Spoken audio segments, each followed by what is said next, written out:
Hello everyone, welcome back to the world of Viridia. This is Stable Loop talking, and Viridia is our long-term Minecraft world where we are trying to make a fully self-sustaining and as automated as possible world, as much as we can. So that's the broad goal of the series.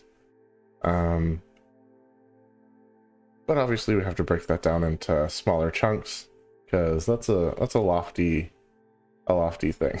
So tonight we do have one particular goal, and that is let me see if I can catch it in a window here. Okay, well, kinda. Let's do the balcony instead. Bamboo's in the way, but the tower behind is our wheat tower. And we want it to be fully automatic. Harvesting up top, sorting, crafting those materials into other things, and filtering them down to the bottommost level. Breeding villagers, we've already set that up. But automating that process as well, and then yeah, filtering down what we don't use for this into basically storage silos that go down to the bottom, where we can access the resources for whatever we need. And trade with villagers and all of that fun stuff. So, tonight we are taking at least one more step towards that. My like pie in the sky goal is to completely finish the automation for the wheat tower. However, automation is tricky, especially when you do it on camera. And so I'm going with a safe. I want to get the sorting system done and the silos for the two main products done. So we're going to have the silo for the wheat, which technically we actually already made, and then the silo for the seeds, which we will make tonight. It's part of the way in, but not all the way in, so we'll finish that. And then the automatic collection and sorting of those two products with the villager up top auto farming for us. So that's the goal for tonight. If we have time, we can try and put in some of the auto crafters. I want to put in an etho hopper clock for actually like distributing the bread to the villagers for breeding, and also for doing the auto crafting, because we took a trip to the nether. We're going to come back to this, but just real quick, we took a trip to the nether. We got a little bit of nether quartz, but it's not a lot. It's like 15 pieces. So we have to be sparing with our comparators right now, because it's not a sustainable source. It's just what we happen to have. But it's enough to get this going. So that's the plan for tonight. Yeah, since we have that laid out, before we start grinding out all the materials and stuff that we need for it, and I do have some already, so you can see that there. I'm going to need to make a new shield soon because we've been hit with pillagers a number of times, but I want to just kind of talk about what we've done already throughout the week. And the first big thing was building this. This is the base of what will be like our central hub, our transportation hub for the city, and also basically where our avatar sets up home in the city. And I've been doing some work off camera to put in roads, just building the infrastructure that we're going to need, and also like flattening out plots in a fashion that we can actually like get to from the roads easily for future builds. And there's nothing necessarily designated for any of these just yet, but I know that we're going to need the space to build stuff, so we're going ahead and doing that now. So confession time. One of the things that this process revealed is that this build, and you may notice we've updated it just a little, number one was too big. We had it on a 38 by 38 plot. It was only supposed to be a 36 by 36 plot, so we had to cut the front off. Honestly, I don't feel like it changes the look in a negative way really at all. So I was happy to do that. It was an easy problem to fix. What wasn't such an easy problem to fix, and something that I'm still in the process of working on and will continue to do off camera, not a thing for this episode, but I do want to be honest about it. The build was one block too far to the east, so I have to move the entire thing to the west. So I've done this first part already.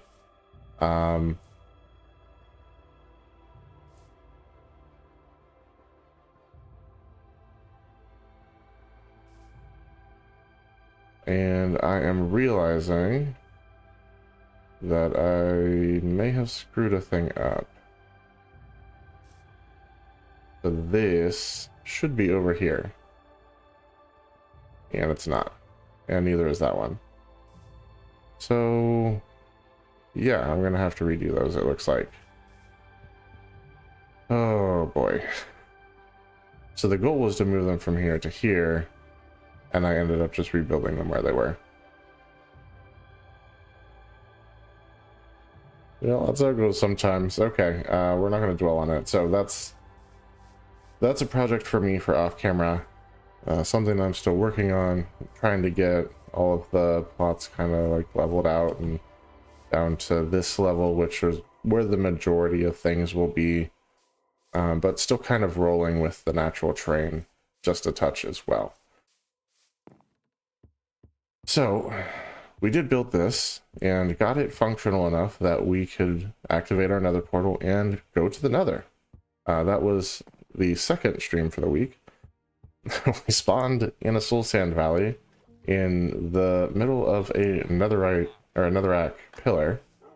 Basically, I think it runs floor to ceiling. It definitely goes to the ceiling because that's where we set up camp. But yeah, it wasn't exactly the spawn we were hoping for. And if you guys watched that stream, you probably heard me say something really dumb. Because I was planning to to build a gold farm in that location. And our more keen-eared visitors, listeners, watchers, will have noticed I said Soul Sand Valley and Gold Farm, which implies zombie piglins, which don't spawn in Soul Sand Valleys. So it will not be a gold farm. There's absolutely zero chance of building any kind of efficient functioning gold farm in that location. So instead, it's going to be another transport hub, kind of like this building will be an overworld transport hub for us. And the paths will lead out to the other builds that we need, wherever they happen to be located.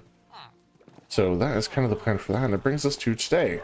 In pillaring and going up to the roof, we found a little bit of nether quartz, which is what allows us to make some comparators and actually start the automation process for our wheat tower here. I think 15 is going to be plenty to do everything that we're wanting to do with it. And yeah, hopefully that's the case. And if it's not, then we'll have to pause and go from there. I also built this iron golem, who has been instrumental in keeping me from dying on a number of occasions. So this guy's awesome. We should probably name him at some point. We do keep repairing him, so I want to keep him alive so he can stick around. All right, but without further ado, we've got some materials to grind out. So I have a little bit of bone meal, a little bit of wool. I want to do some colored wool for organizing the sorting systems.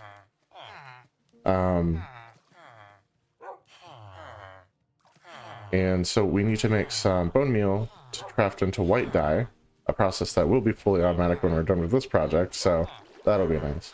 And then use it to turn my brown wool into white wool, and then I can turn the white wool into whatever color I want.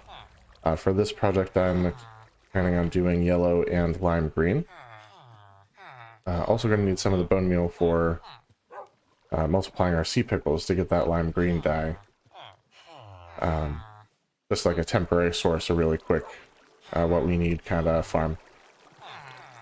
But that's kind of putting the cart before the horse. The first thing we really need to do is pop up here and put in our collection system. Right now, it's just dirt, and I'm sure people wondered why we didn't bother to do like a slab roof or anything to fancy this up.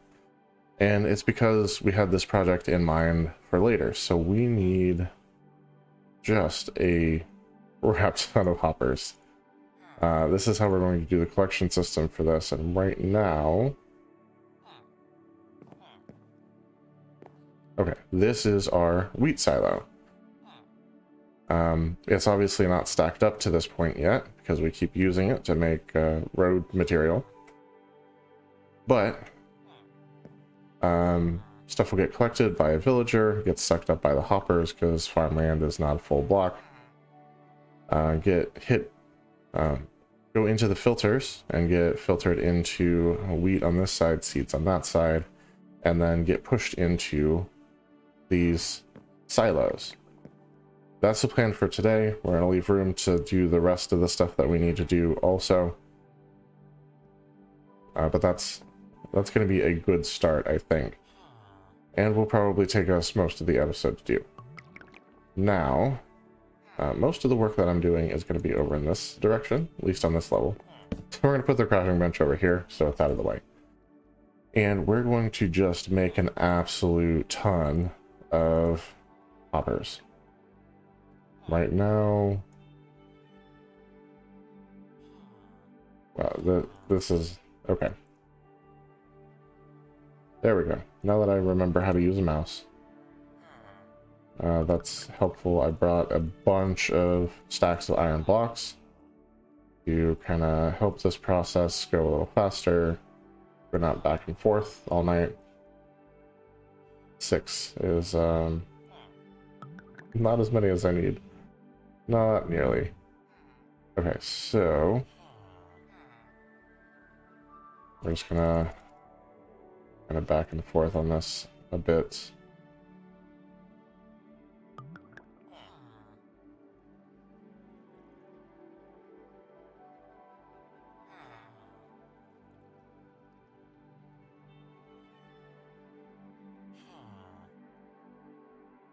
And we're gonna do a marathon crafting of hoppers here, because that's really just what we need right now. One of the best reasons to do this first, besides the fact that it's really like the first step in the whole process, is that it helps clear out our inventory, which will be very useful. Because only working with a couple inventory slots is really tough.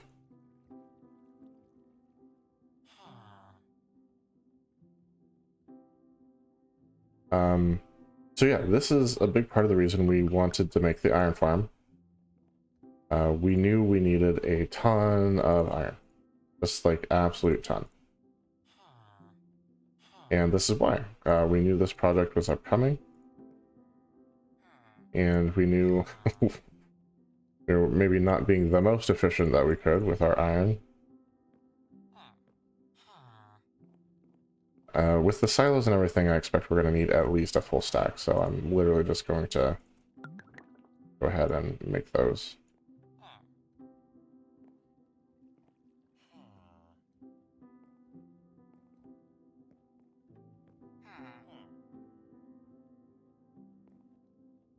But yeah, the iron farm has been absolutely cranking out iron, which is amazing.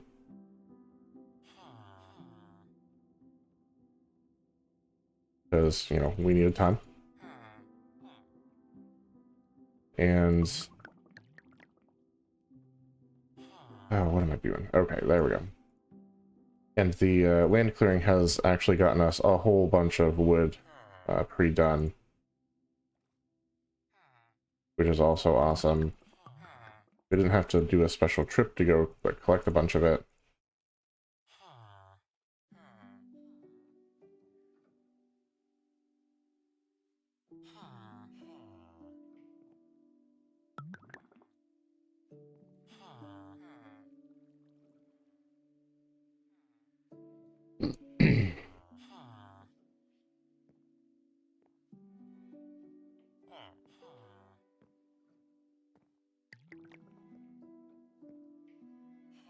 And apologize that we didn't do this off camera, but like I said, we've kind of been busy with the land prep and everything, and that was resource gathering for like wood and stone and all of that stuff. So I promise I did what I could.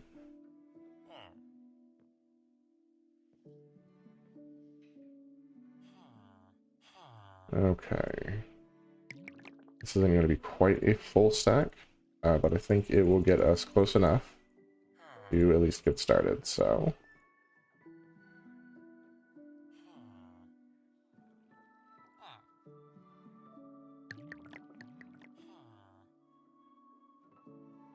I mean, unless we just want to finish it out. And that's the wood we would need for it. Yeah, may as well, right?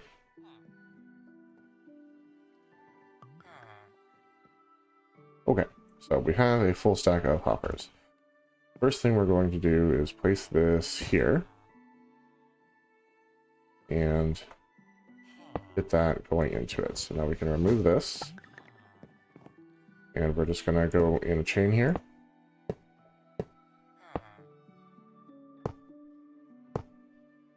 And make a big loop around the outside of the farm.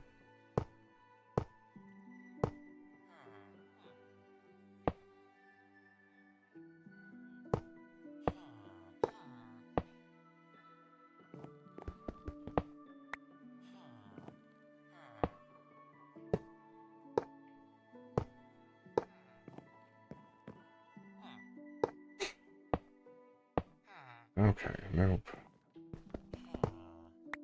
Need you pointed into this. So that part is important. You want to shift click, hold shift, and then click on the block you want it to point into. So that it basically just makes a big loop. So anything that falls in here will literally just go around in this loop forever until something pulls it out. That's a big part of the farm. We unfortunately have to destroy these. Makes me kind of sad.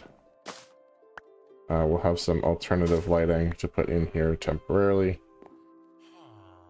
And then we gotta fill this in so that it kind of collects everything and distributes evenly. So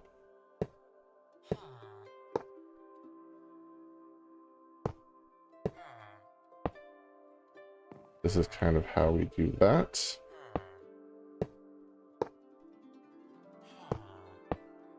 Each thing just feeds into that ring. Get one more.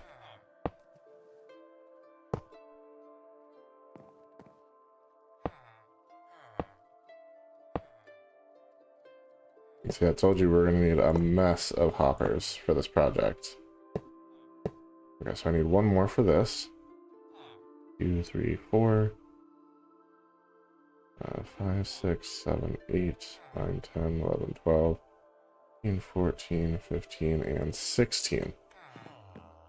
Cool. So now we have a number. 1, 2, 3, 4, 5, 6, 8, 9, 10, 11, 12, 13, 14, 15, 16. Okay, so that should give us all the chests we need for this part of the project. And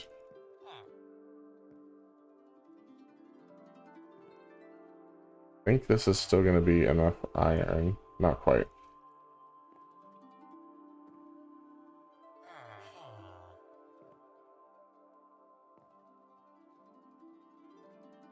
Okay. There's that. And the sun is setting. We did bring a bed just so we can make sure there's not a bunch of stuff spawning while we're working up here. Either on the roof or on the balconies or down on the ground either. It shouldn't be, obviously, because we have things lit up. Just in case, though.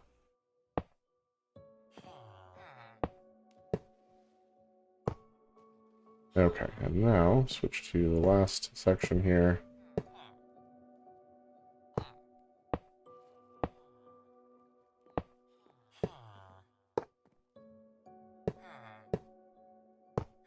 Alright, and there we have it. This is completely set up at this point. And so now, anything that falls on the ground here, not trying to go down, will get filtered into any of these hoppers, pushed to the ring, and circulated in a giant ring around the edge of the ring.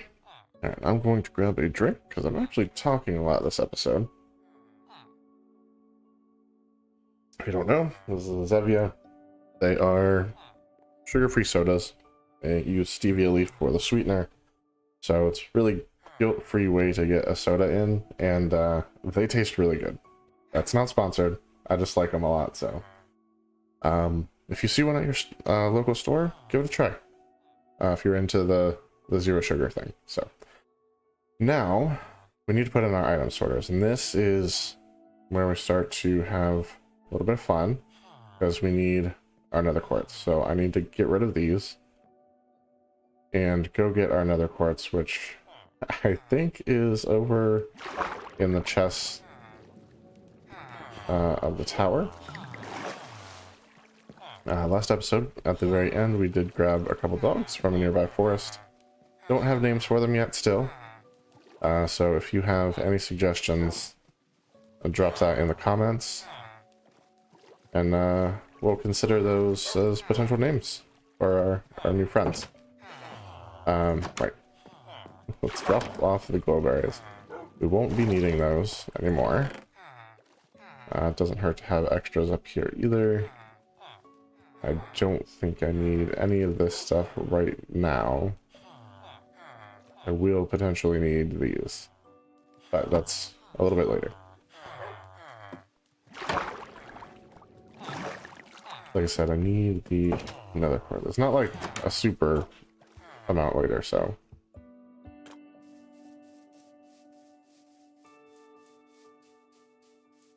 Yeah, you can see the terrain has changed a lot here. I'm hoping it's here and not, I didn't leave it in the nether.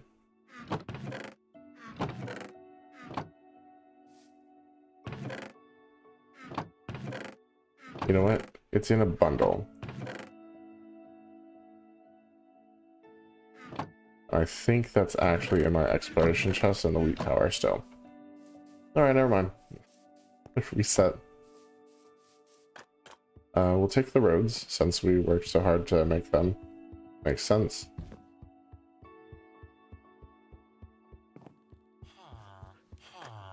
That's nice. Nice little track here.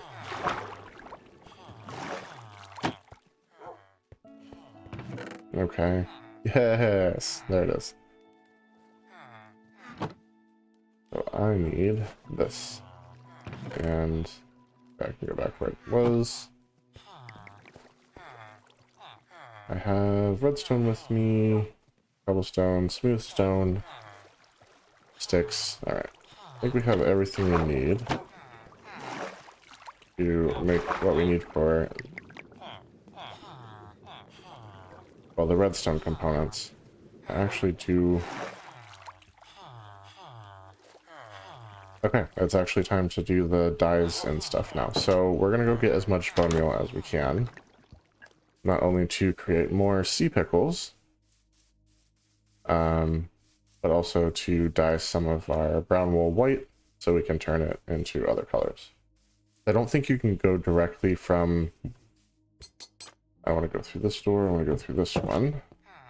The vines on this one have kind of gone nuts, and you have to break them to close the door. So we'll just skip that step for now.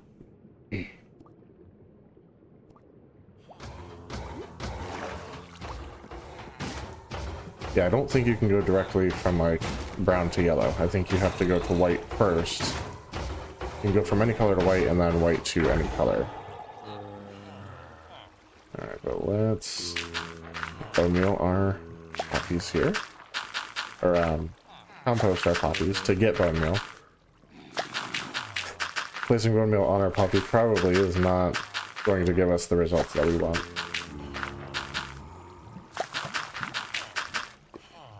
And there's actually quite a few poppies in here. Farm's been really going. Not just producing iron for us, but producing enough poppies to make bone meal. So once we do have a sustainable source of nether quartz, this whole tower is getting automated as well. It's going to be the same kind of thing.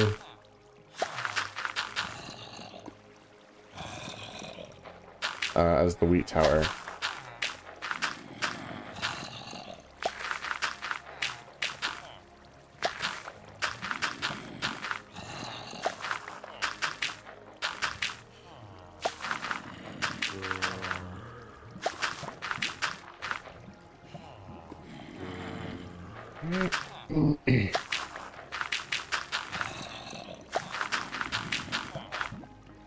Honestly, if I can get close to a full stack of bone meal, that should be plenty to do what we need to do, I believe.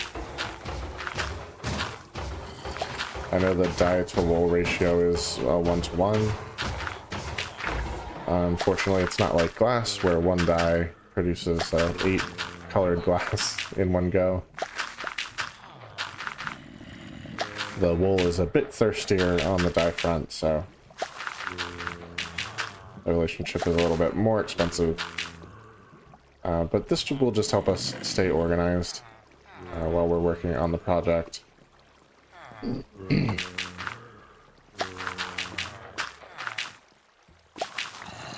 Which is always a good thing.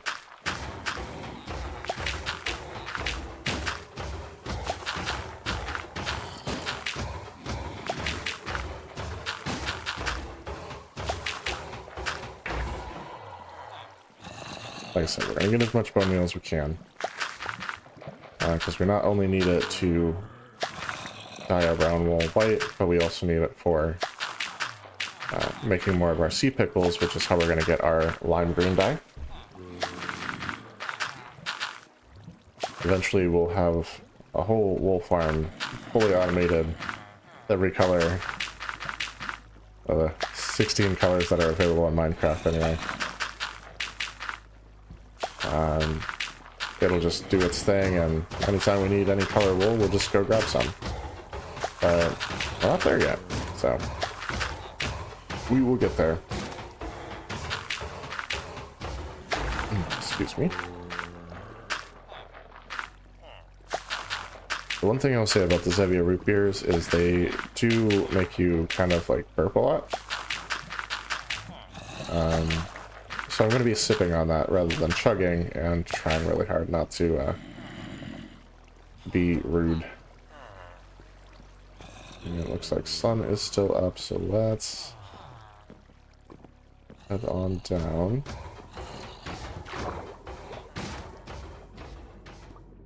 Other fun, interesting off-camera thing. There's an Enderman that found its way into this tower somehow. Not sure how he managed it. So I need 37 white dye. The rest we can use for... Okay. Making the sea pickles. And... oh, like, where's my wool? Great. So we now have 48 white wool. That should be plenty for our needs tonight. And we just need to go grab a sea pickle and see about getting those done up.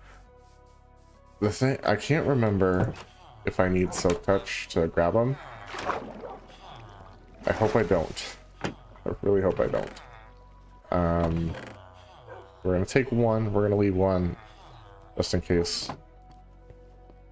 And it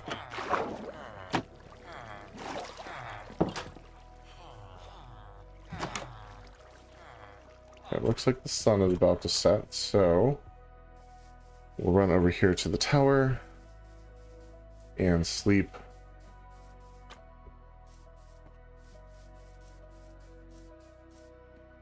Okay, not dark enough just yet.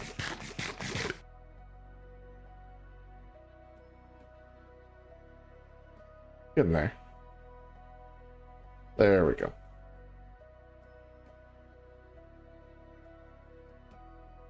Okay.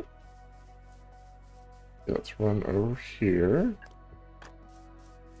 I don't know why I decided to do it on this side as opposed to the other one. The other one probably would have been easier, truthfully.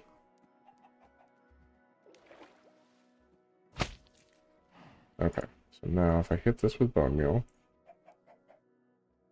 it doesn't do anything.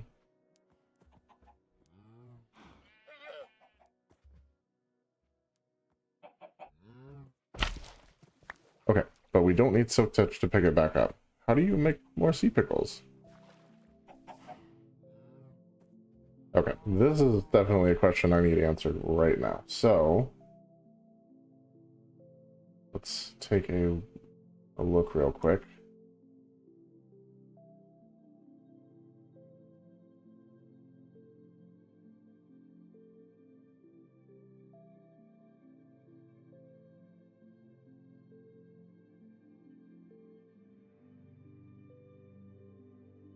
Okay, obtaining natural generation. Using bone meal on an underwater sea pickle placed on top of a living coral block creates more sea pickles. Wow. Specifically, the colony to which bone meal is applied increases in size, and any living coral block within a taxicab distance of 2 blocks can generate 1 to 3 sea pickles. They do not grow or spread naturally and do not require light. Cool, so I need living coral, which I do not have. I've been neglecting to buy any.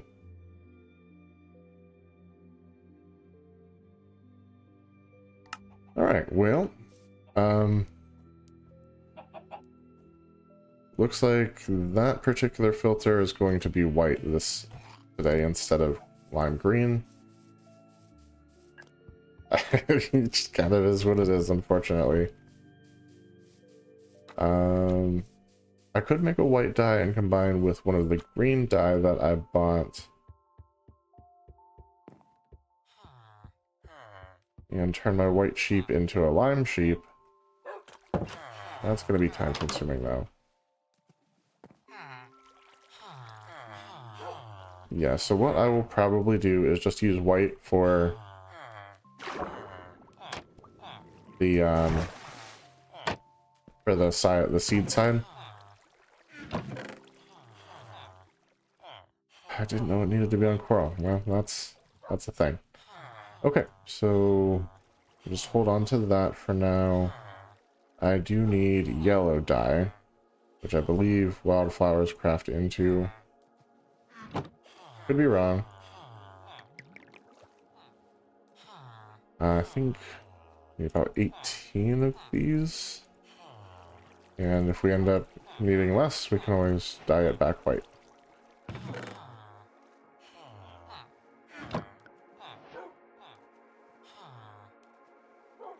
Okay, so we've got those, and then the white wool will be obviously for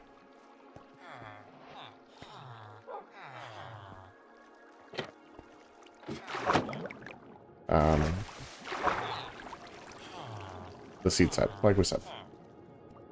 Okay, so let's get up here and craft our redstone components.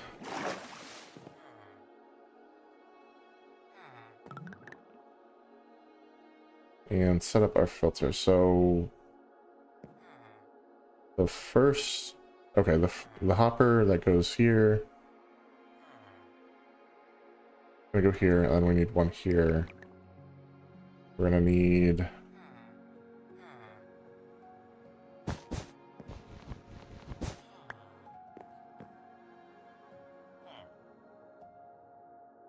Okay, comparator is going to go on this. Redstone. There.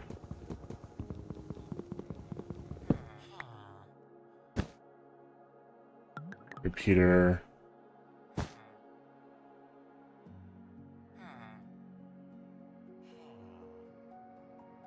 Okay, definitely did that wrong.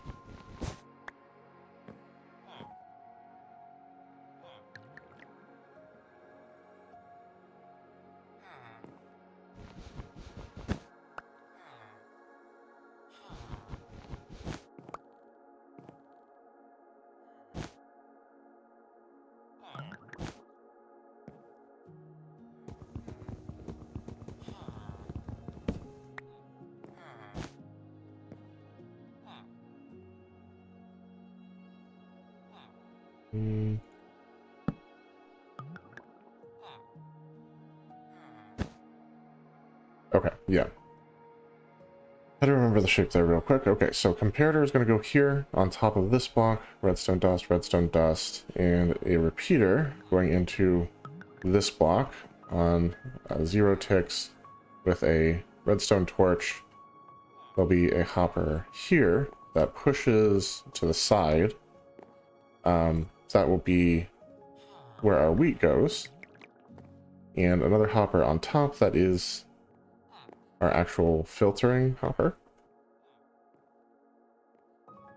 And we're going to need 21 items that aren't wheat. We'll probably name something we just have a bunch of as like filter items. And then 1 wheat in the very front. So we do need to make a couple more hoppers. Gonna turn all of this into planks for now.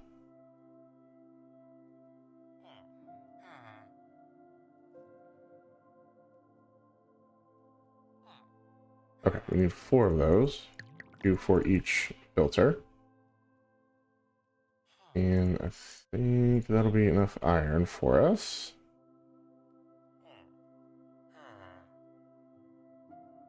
Perfect. Now we're gonna need some redstone torches. 3 for each comparator. 2 for each repeater. And then 1 more for on the block. Repeaters are actually pretty easy to make. You have the 2 redstone torches. You do redstone dust and stone along the bottom. And yep, I did not do enough stone for the second one. So that's there. I'm gonna go ahead and put a temporary storage chest down also, because we are running out of space here.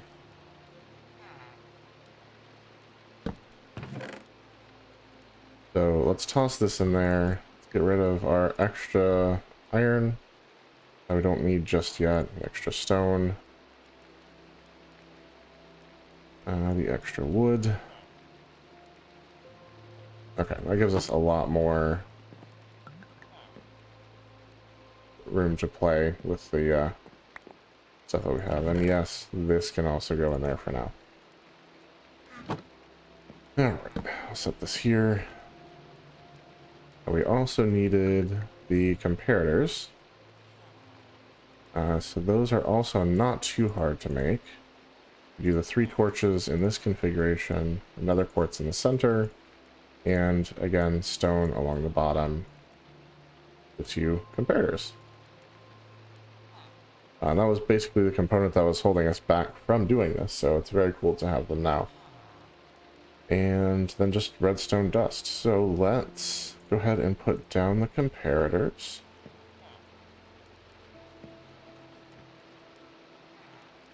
I need to place them this way, and I can't jump on top of that.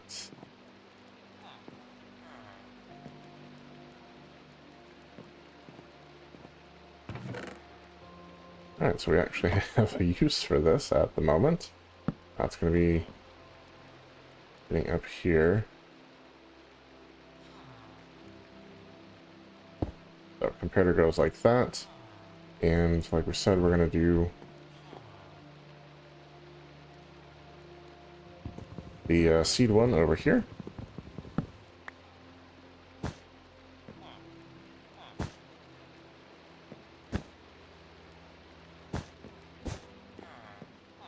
So let me grab that comparator. Oh, it's already in the hotbar. And I don't know if you guys can hear it or not. It is raining. So stream tradition fulfilled. It has to rain at least once every stream. Okay, so redstone heaters here, facing into this block. And same thing over here, just like that. Then we have redstone dust, which goes here. And we have our torches. We're gonna go here and here. Okay, now I'm gonna put a block here temporarily. And I'm going to do the same thing over here temporarily so that I can place my hoppers.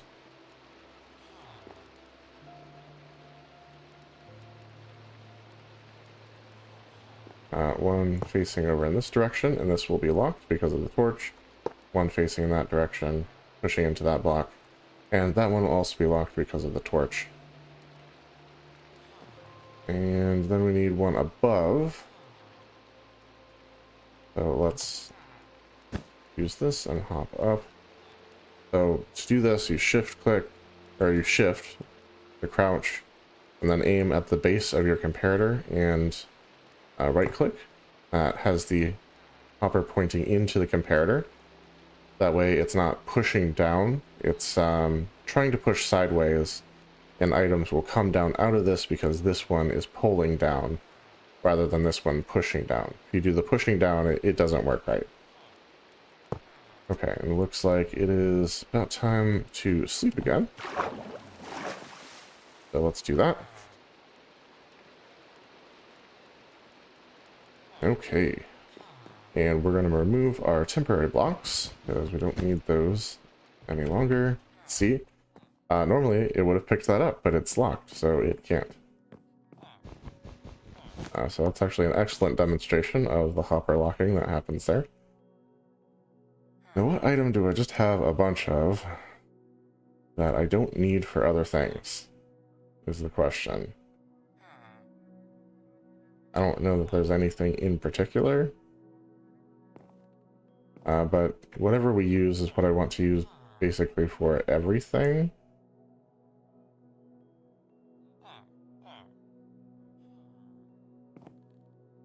So that's the thing that we need to figure out next. We can also go ahead and make a double chest for each of these, which I'll go ahead and do.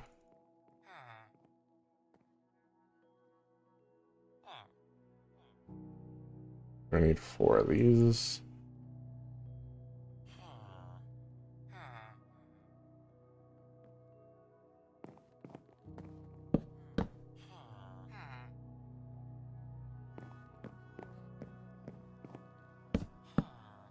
Oops. That's not right.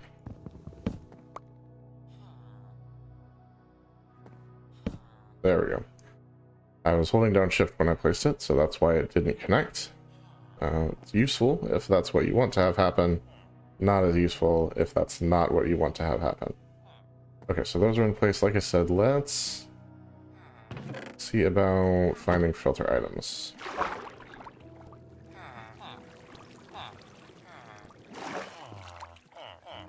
We have so much iron, we could potentially do like iron nuggets. I don't know that there's anything else we necessarily have in a huge abundance. Maybe wildflowers.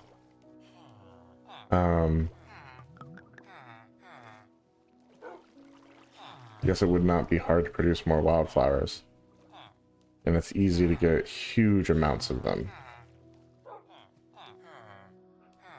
Really, without even trying.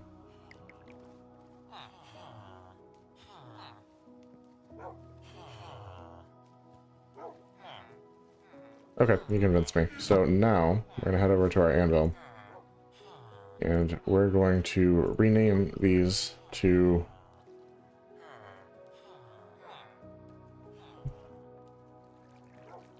filter flowers. And you can do a whole stack for 1 experience. So if you ever need to save a little bit of XP, that's how you do it. Now these will not stack with the regular ones, because they're like a unique item. So if I try to put this here, see, this is just wildflowers and the filter flower. It just takes the place of it. So they swap instead of anything. So, and that should be more than enough.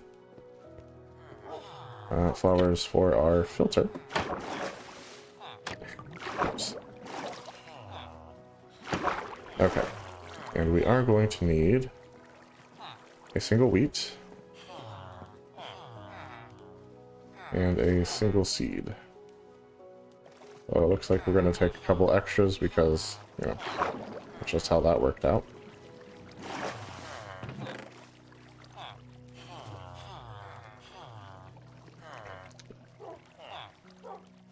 That didn't do right. There we go. Okay. I got 4 villagers plus 2, 6. Nice.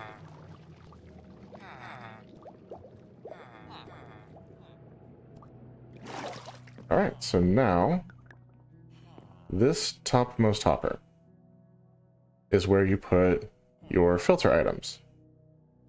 And the idea is there's only one eligible item that can go through here. So we'll do 1, 2, 3, 4, 5, 6. 1, 2, 3, 4, 5. 1, 2, 3, 4, 5. 1, 2, 3, 4, 5. Okay. And this is for wheat, so wheat goes there. So this is locking the hopper below. And the hopper below this one is what pulls the items down. This one's trying to push sideways, but there's nowhere for it to go. So because it's trying to push sideways and this one is locked, these items are just going to stay here until you get another of this type of item. Because nothing's ever going to stack with these, that's why we named them.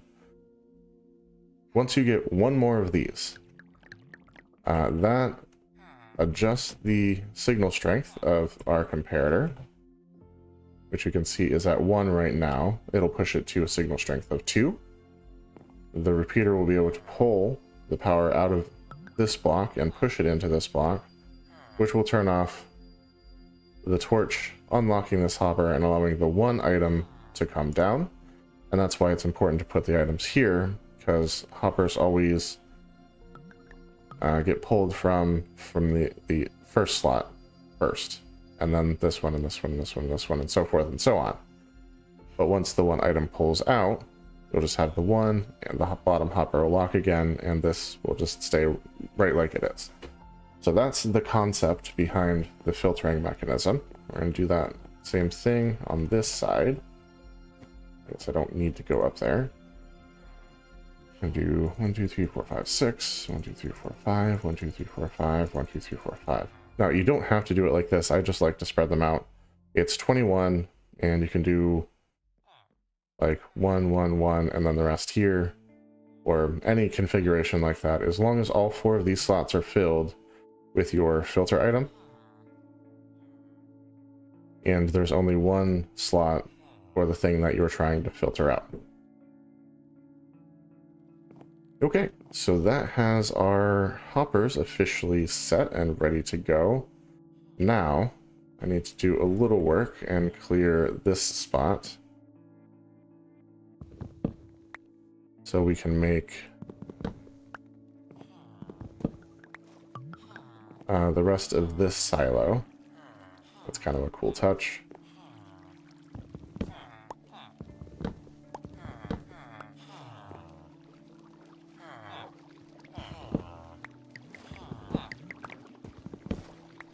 Okay. I need...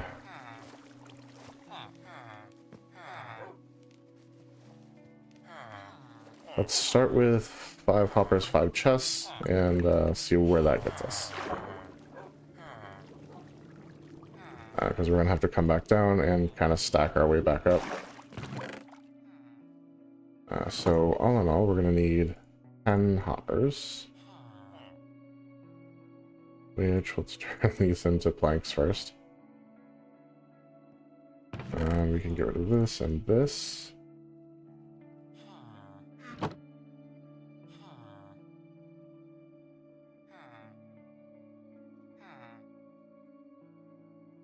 This would give us 7.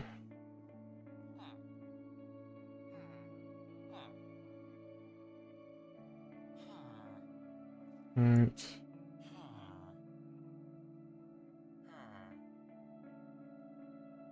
And there's 10. So we'll take half of those in just a second because I need to refill this. And we'll make some hoppers with those. We'll set this here. And we'll set this here. Okay. Now we're going to go back down to the second level. Okay, that's the first level. Second level is where we need to be. And start building our way up from here.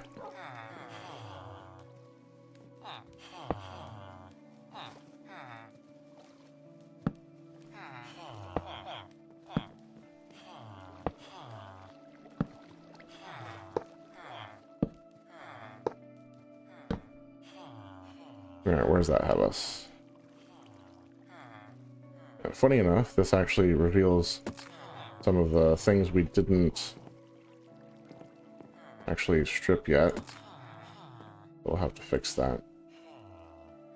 Alright, to get up to where we need to be, we need a hopper and chest. 1, 2, 2, and a hopper. And maybe another chest, maybe another hopper. So 1, at least 2 of each, probably 3 of each. So we're gonna go with that to start. Gonna go back down 1 level, super briefly, so I can strip this, so we can see it now. And I don't know if there's another thing like that on this level.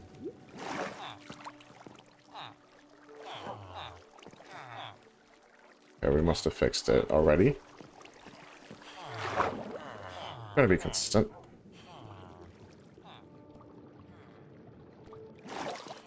Alright, sun is setting, so let's go ahead and sleep.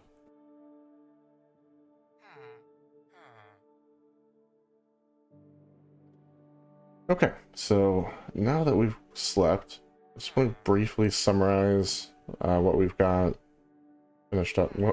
Yeah, what we've managed to do so far. We've got this massive field of hoppers just below our farmland where the wheat is planted up top. So these will collect all of the wheat and seeds that get harvested up top by the villager. Once we put the villager in, it forces everything into this ring around the edge, which just keeps looping it around until it gets picked up by one of our item filters. This one for seeds, and this one for wheat.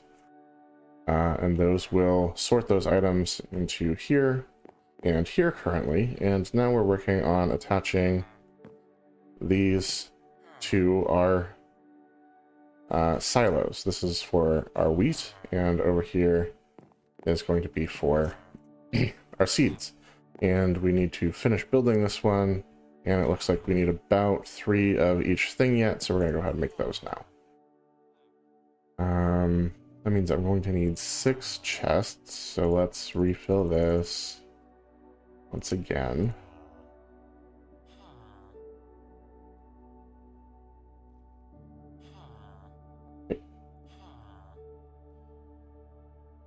And I don't know if 34 is enough for 3 hoppers, so We'll refill that right quick.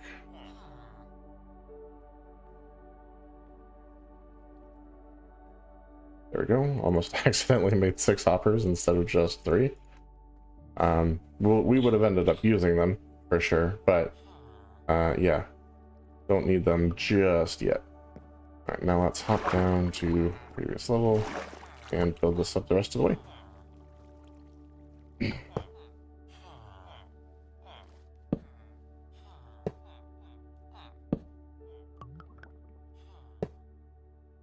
Okay, and if I recall, that's all the higher we went with this one as well, so we're going to stop there for now.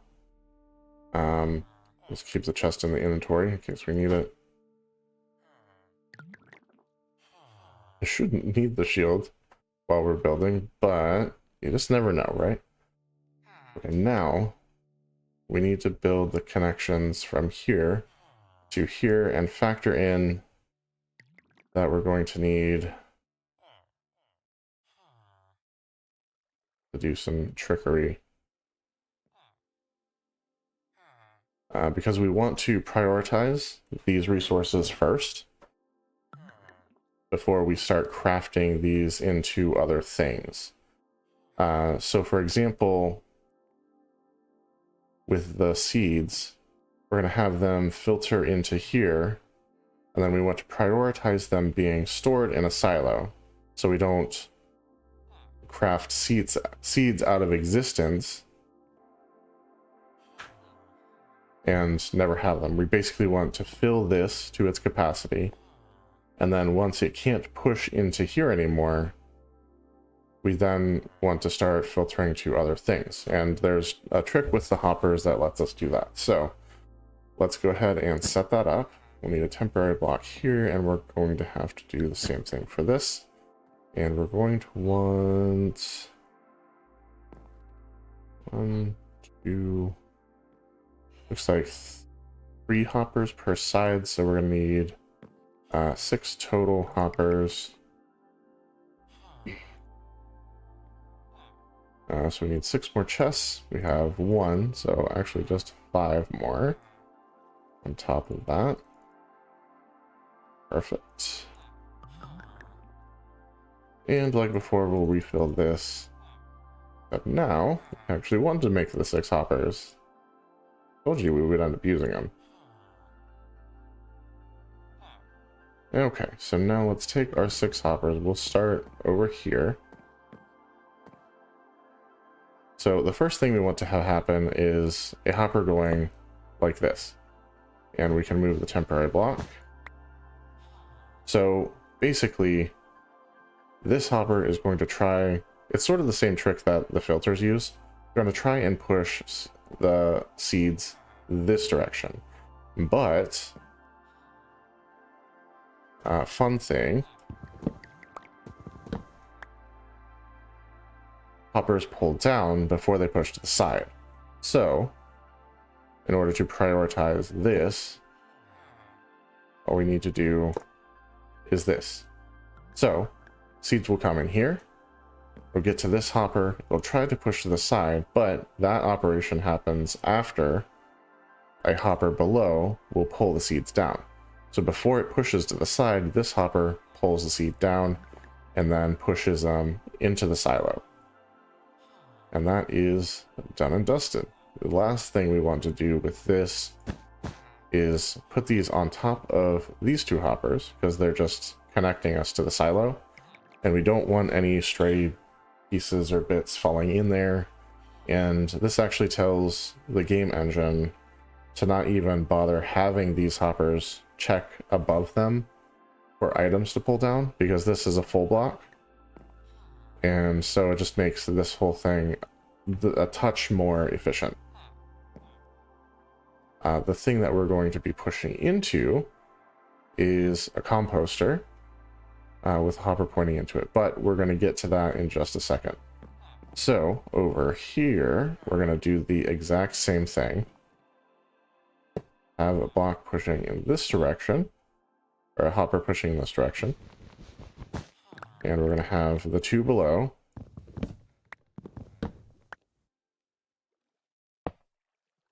feeding the wheat into the wheat silo. Okay, so now that's basically a goal done, because we wanted to build this, get the items sorted, and push those items into 2 completed silos.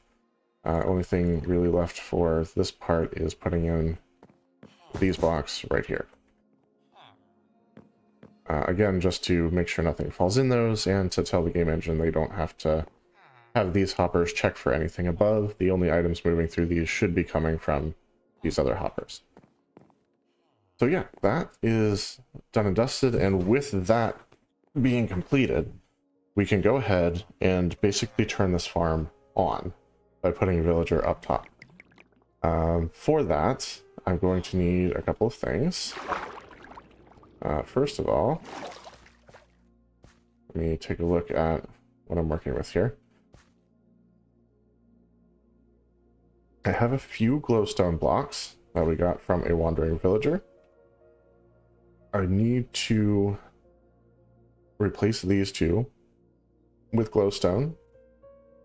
Sorry, excuse me. And then put one right here, and then we'll be putting a composter down below. I'm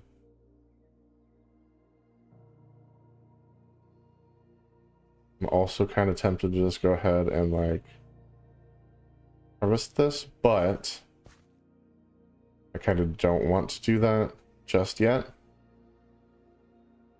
because I don't have the seeds on me to replant, and that's going to be important. So yeah, let's head back down, go get the 3 glowstone we need.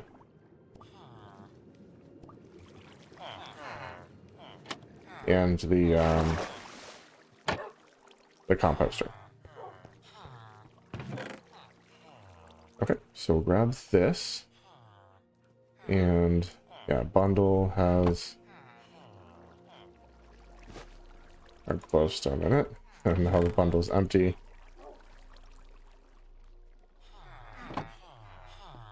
Alright, let's go. Now, it is sad, we're gonna have to break the glass. So that's kind of a waste. But I think it's gonna be okay.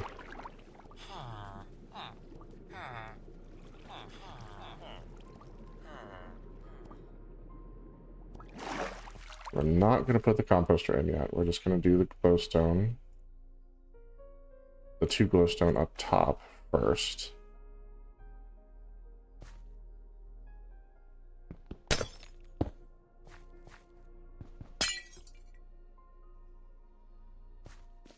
Alright. I'm going to decide how I want to get to that. Oh, that was easy. Okay. Perfect.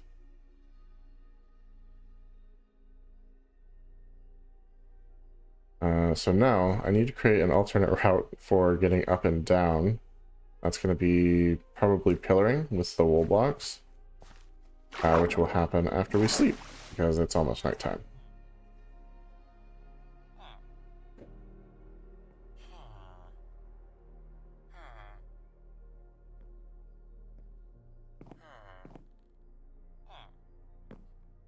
So yeah, like I said, this is basically already functional. It's going to work perfectly. Doing the filtering and pushing the 2 products that actually come from this farm directly into their respective silos. We're also going to have 3 silos on this side and 2 more on this side, and I'll explain that here in a second.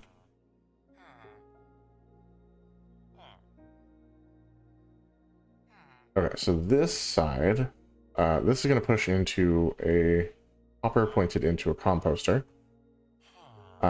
which will create bone meal out of any excess seeds that go beyond the capacity of its silo. And then these will feed into a silo that is in this slot, but starting a little further down, so it won't interfere with this one at all.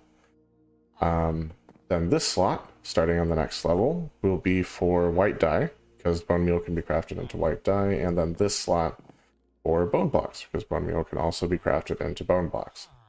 And then over here, We won't have anything in this slot as far as items, so a villager will likely go in the slot downstairs for there. And then for this one, we'll have our bread crafting process. So this will not only feed bread down to the bottom of the tower for our use anytime that we just need bread or want bread, but also into the villager breeder. So it can be automatically distributed to the villagers with a toggleable switch, so we're not always breeding, just when we want to. And then we also will have this slot for hay bales. So any wheat that goes beyond the capacity of the silo, isn't turned into bread, will be crafted into hay bales and fitted down into there. We will eventually be installing an overflow control mechanism for both lines, the bone meal, and because all of the excess seeds will get turned into bone meal. But after the bone blocks, there's not really a place for the excess to go. So we'll be creating an endpoint where it just sort of like gets discarded after that. And same for the wheat, but that's down the line.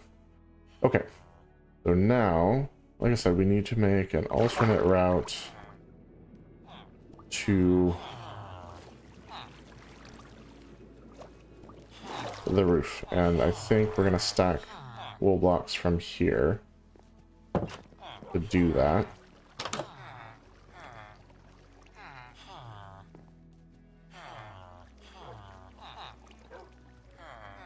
Which is gonna require us to modify the structure just a little bit.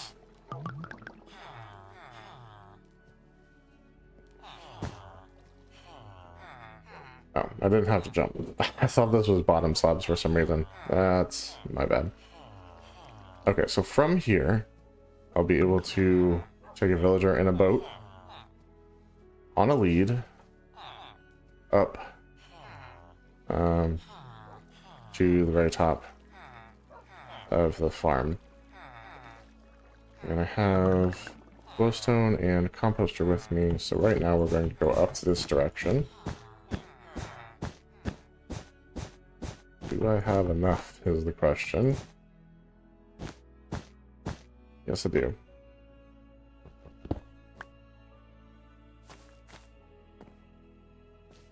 Okay, so we're going to put the composter here. Okay, and we're going to put a glowstone block on top of it. Alright, and that makes our pillar. He'll become a farmer, farm the wheat, and this bit of light will light up all of this stuff. We'll eventually replace these with more aesthetically pleasing blocks that make more sense for this build, but right now, this is what we got, so that's what we're using. And of course, we have the lightning rod just to make sure he doesn't accidentally get struck by lightning. Because that'd be bad. So now, it's a quest to get a villager up here. And, well, we've worked with villagers a couple times on here before, and yeah, it is usually a challenge to get them to go where you want them to go, so this should be fun. That is my expectation, anyway.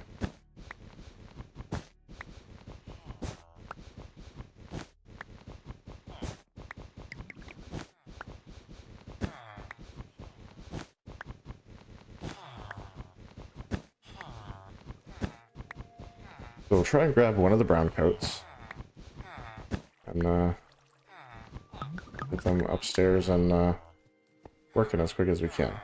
Now, this being too high should prevent the villager from escaping while we finagle them. Because I can't fit a boat through here. I'm not tearing down all this to do it, so he's going to have to walk out here of his own accord. And I just had a thought. So let me run downstairs. They had said at one point that leads can be used to lead any entity. So we're gonna put that to the test today. I do not expect this to work, but it's going to be absolutely hilarious if it does. Alright, step one. Gonna be getting a guy out of here. And into a boat.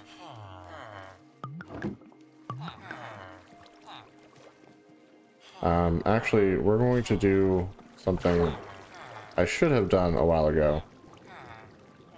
Try and be a little smarter about this. We're gonna make a couple chests. Just the one. And we're gonna replace those barrels with chests. Because the barrels are actually workstations.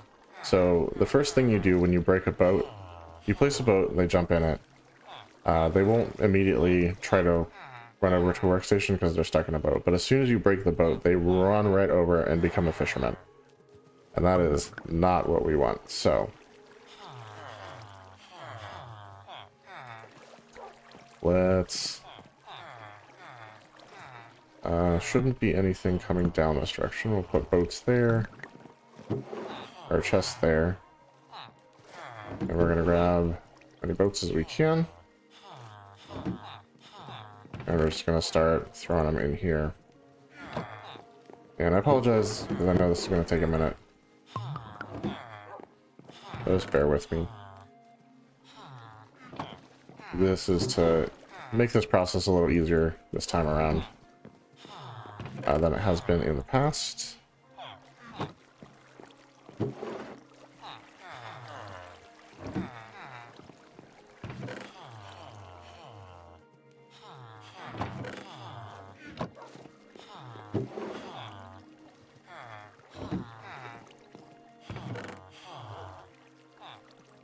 Okay, I can go there. Like I said, we are going to destroy these.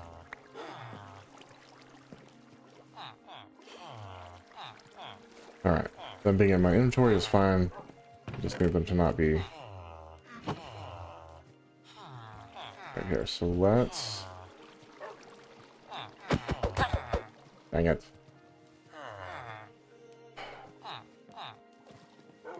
I should have immediately jumped in it. That's my fault. I need him for a specific project. So let me grab another boat and get these two split up.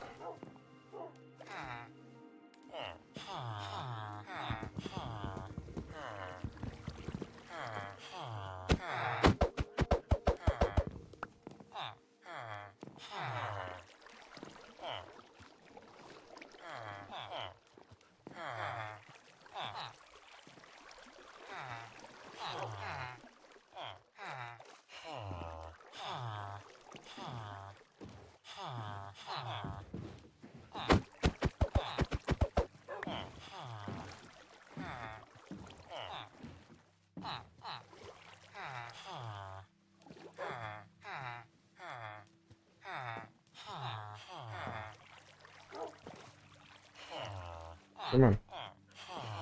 Hop in. There you go. Okay, we're gonna leave him here. He's good to go right where he's at. You I need out on the balcony. So this is dumb. There's probably no chance that this is going to work, but well, you know what? Break both. No. Leads do not work on villagers. That'd be nice though, if they did.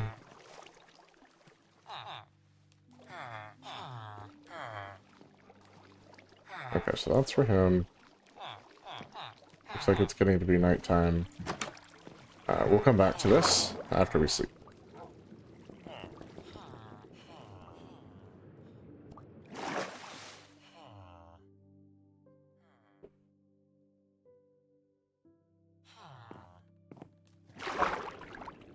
I did not have high hopes for that plan, but it's worth a shot, right?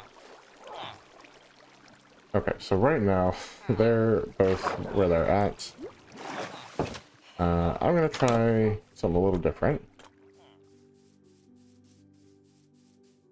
So in our last stream, I think it was the last one. Yeah, in our last stream, we did move another villager over to here. I don't want to go through that one, if I remember correctly, to make him a toolsmith. And he has done great work. So, in order to do that, we made ourselves a little minecart kit. And I'm going to use part of that right now to try and get this guy out on the balcony. Great thing about minecart in this particular circumstance is only one entity is going to be in the minecart at a time, so they won't keep jumping in with each other. And minecart can fit through a doorway. I might have to remove the door, but that's okay. And I can just push the minecart wherever I need it to be.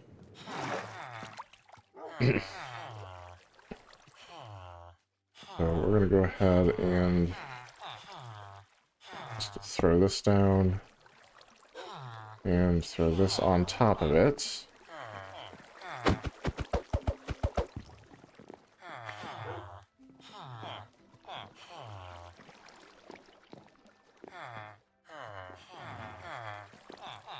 Okay, well, that's not exactly what I wanted. I'm going to slide you over.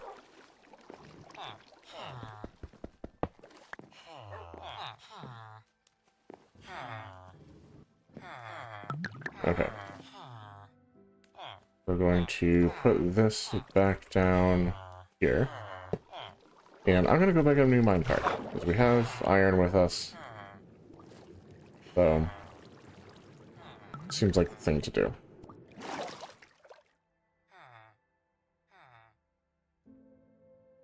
Doesn't hurt to have an extra.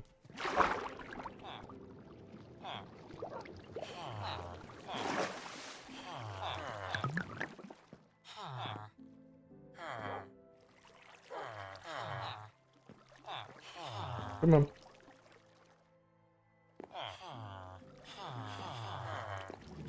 There we go.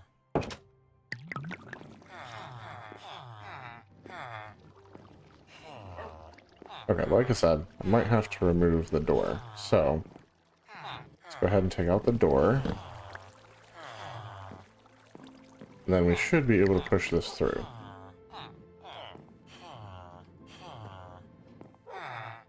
Yup. There we go.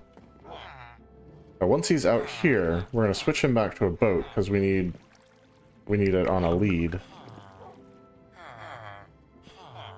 Okay.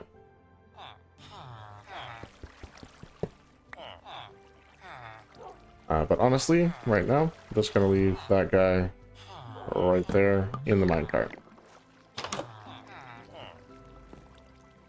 Okay.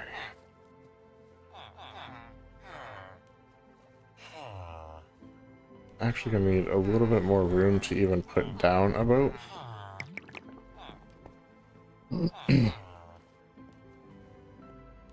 So let's do this. I can get rid of this block. And I think I can throw down a boat here.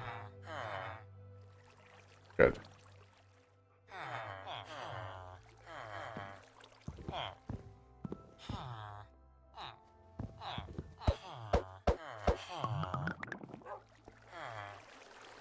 Come on, jump in the boat.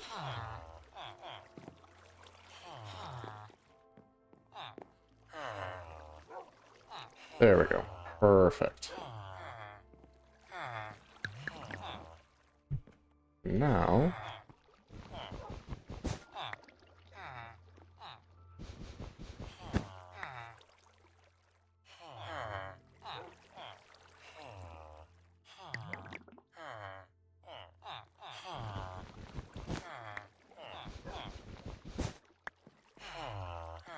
Did have an extra, so just for safety's sake, I'm going to bring that out a little bit. I kind of need to dangle him out here.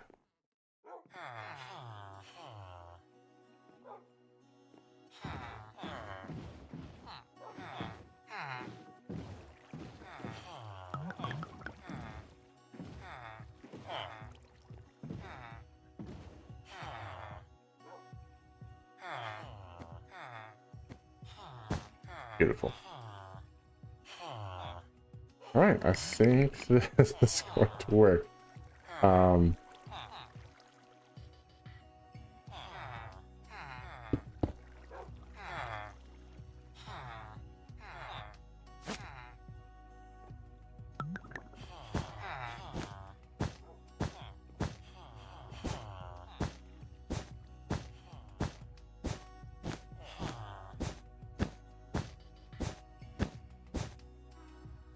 Alright, so I'm going to need to invest a couple extra blocks here to get him the rest of the way up.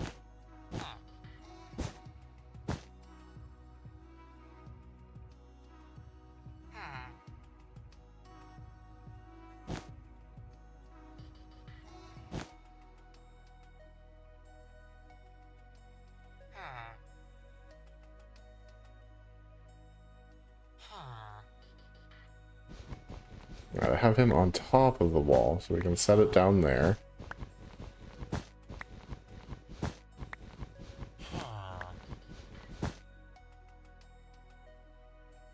I should go grab that in a second.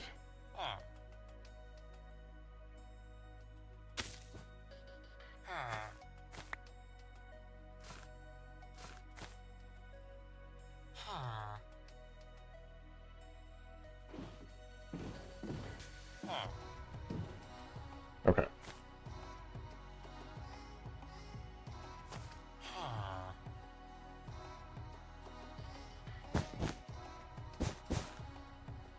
And that should prevent him from going off the edge here.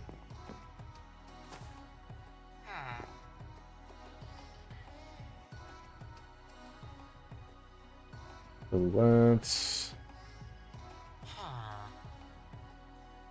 Okay, I have the walls here. Let's reinstall as much wall as we can. Okay, just the one. That's fine.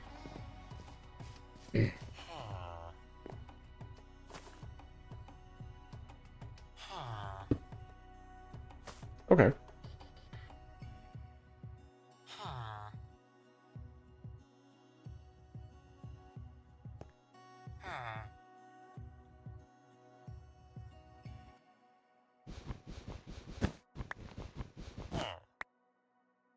Gonna make my escape a little smoother.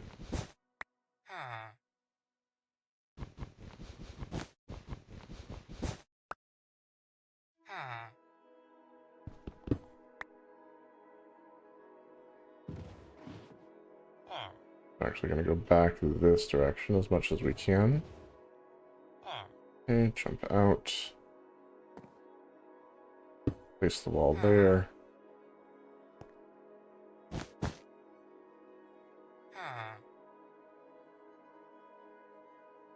Okay, so I should be able to break the boat.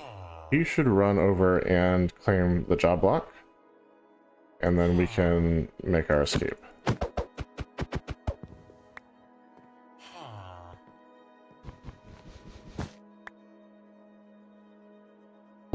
Okay. Alright. He's a farmer. Which is good.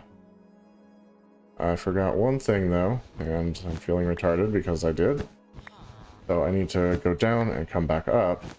I need to fill his inventory with seeds.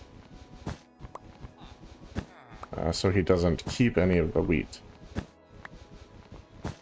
And so he always has seeds to replant with, because they'll refill faster than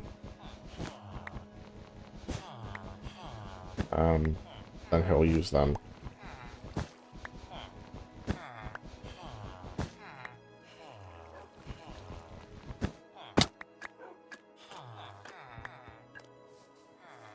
So I need I'm actually going to use night to my advantage right now. I literally just need to like dump a bunch of this.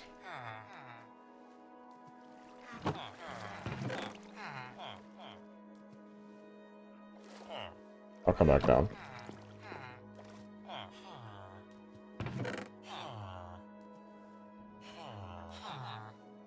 Okay, so I need to give all of these to him.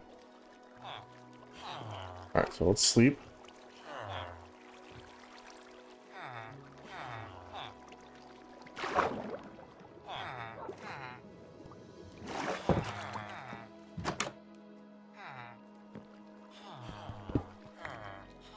Alright.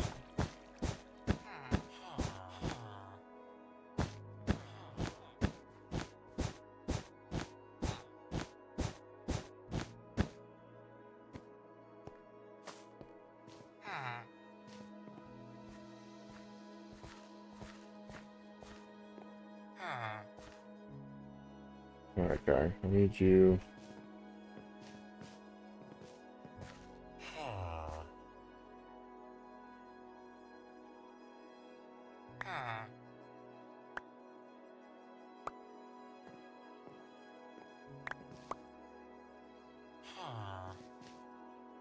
Okay, perfect. I need you blocked in here so I can feed you the rest of these seeds.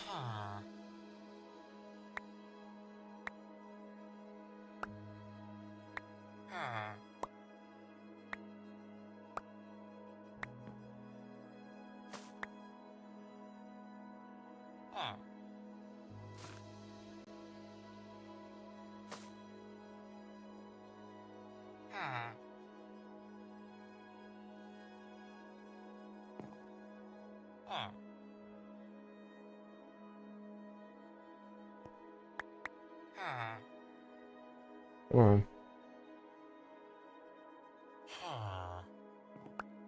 Alright, I need... yeah, that's what I need. Alright, you go over there and pick up these seeds.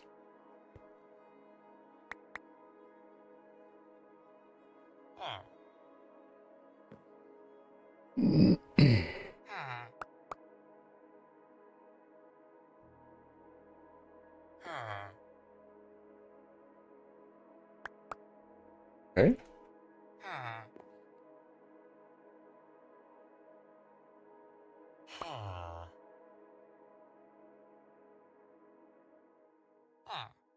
Alright, 8 stacks should fill up his inventory. Honestly, it's okay if he gets a little wheat, but I would prefer he didn't.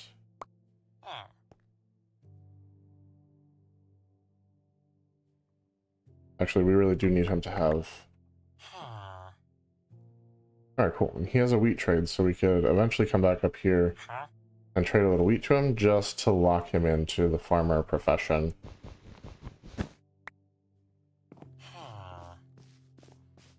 And he's got a balcony, so he's got...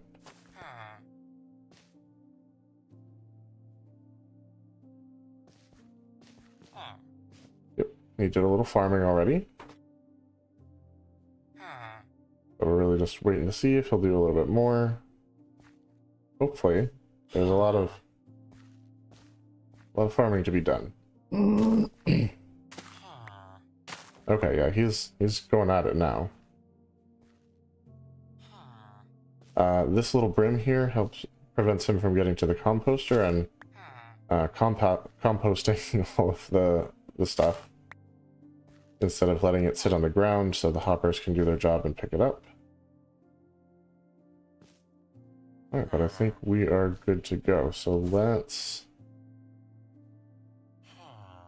need to break this. And put it back. Alright, and this is all set. He is officially doing his farmery thing. And we can go down a little less chaotically and fix the balcony we came from. But yeah, that's official. Fully automatic wheat and wheat seeds now coming into the wheat tower.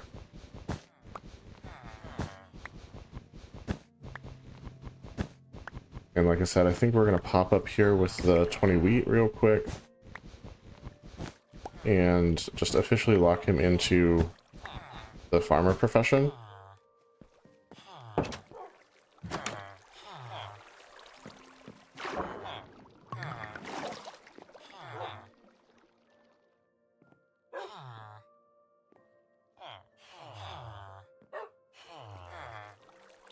Okay, yeah, you can actually see wheat being filtered down as he harvests it. Oh, that's a beautiful thing. Okay. Like I said, let's pop up, sell him the 20 wheat to officially lock that profession in. Because occasionally they'll like switch up their trades and like for a second or two they'll drop their profession and then reacquire their profession, and we don't really want that kind of behavior. We just want him staying as a farmer.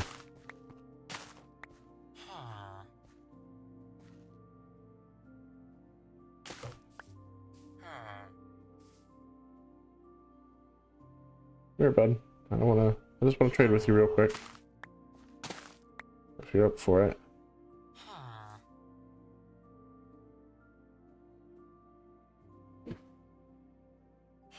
So in addition to having all of this light here, we have glow lichen right here and on the other side along the bottom to provide extra light. Yeah, you gotta get close enough for me to trade with you. I don't want to fall in here or I'm gonna be stuck again.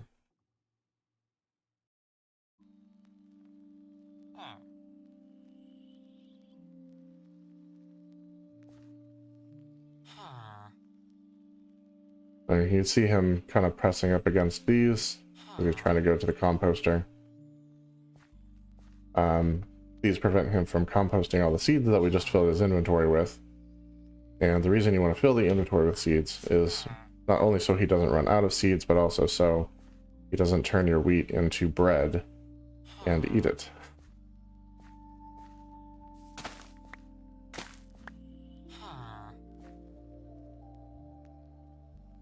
Actually, you know what? If I come here, he'll eventually hit this corner. Now there is a little bit of inefficiency because stuff can fall on this part, which does not have hoppers below it. But I don't think that's a huge deal. We'll lose a little bit, but not very much. So I think this works fine.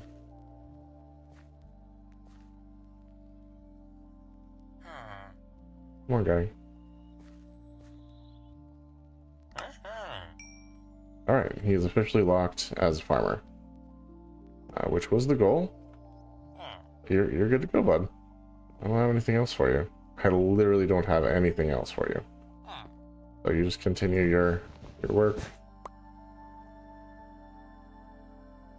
I won't distract you anymore.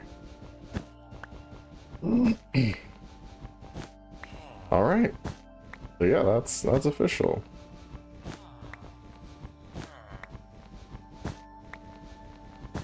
We have automated the collection of wheat and seeds. We're sorting them out and turning them into, well, and putting them into their respective silos. Alright, so we'll put this here. I'm going to come around on the ground level and collect that block.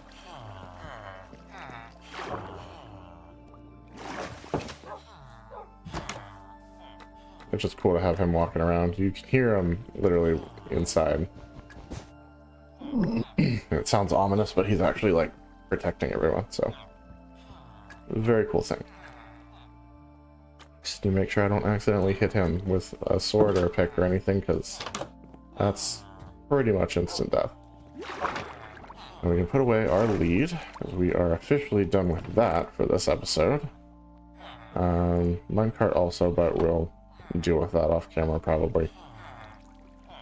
Let's jump back up here. Alright, this can go here. We need this, we need this, we need this, and potentially this. Filter flowers we don't really need anymore. I don't think we need any of this stuff, but I'll take these things and go ahead and put them away.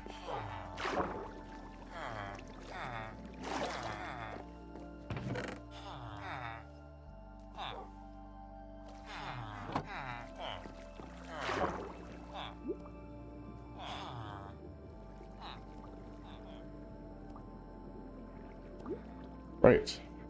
Can't go through that way anymore. And I don't need to go up there anymore, actually, so... looks like it was almost time. Okay. So these are officially doing their thing. He mostly will farm during the day, not so much at night, so we won't see this until flicker at all, or until we've slept and he can get back to farming, but there we go. Now let's work on this part. In order to do this part, we're going to need a composter and a couple more hoppers. So first let's make our hoppers.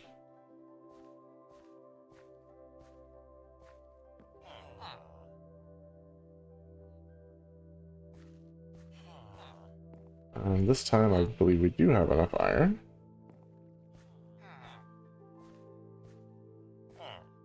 And let's go grab a composter. I know we have one actually down in our chest, but nah. If I'd had 7 slabs, I would have just gone ahead and done it. But we don't. Although, now that I think about it, we can get 7 slabs. Because we're going to need to go through the floor here. Yeah, and unfortunately it does break our glowberry down below. Which I forgot that we are going to need extra lighting. I'm going to put this here. And this here.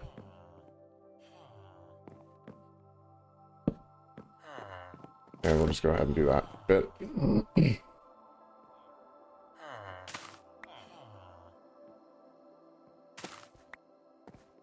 There you go. You can see the filters doing their thing. As he harvests and items come down through, they flicker and go on and off.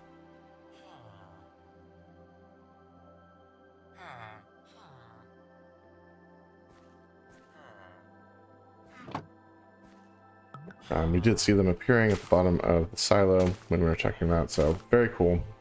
Loving this. Fully automated wheat is going to be huge for building our road infrastructure and what have you. And so yeah, let's, like I said, I cut the hole in the floor here. I'm gonna have to do the same thing on the other side, unfortunately. And that's gonna break the other glowberry. So let's pop down here. And we'll go ahead and light this up to try to compensate for the lack of the glowberries, at least for now.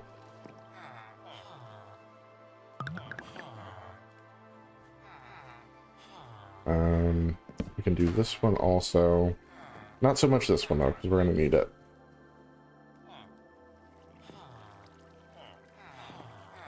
Okay, but that works. Let's jump back up. And we need to put in the composter. So we now have enough slabs to make one, rather than use the one we already have. Go ahead and throw that in right here.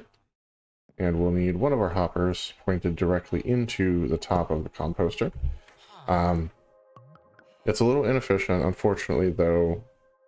This is the straight down in is the only way for hoppers to feed into composters, so that's that. But we can put this on top of that, so it's not looking for additional stuff.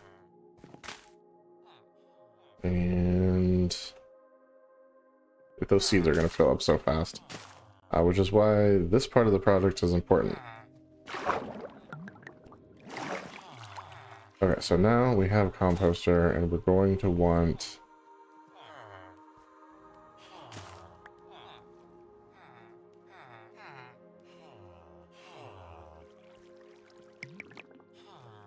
first of all, we're going to want the stuff flowing this way, so we're going to put a hopper here. And then, like we've done before, we're going to do a downward going hopper, and it's going to push items into a new silo. So we do need to make the silo stuff for that. And it should be actually able to go all the way up to the top here. So that's one. Take our shield off. We might need to strip as we go down. So that's 1, 2, 3, 4, 5, 6, 7, 8, 9, 10, 11, 12, 13, 14. And that's 15. And that gets us to right here.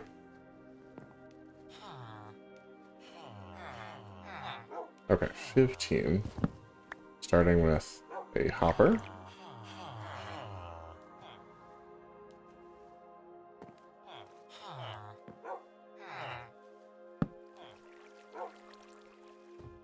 And going up. So let's... yeah, all the rest of that stuff's up top.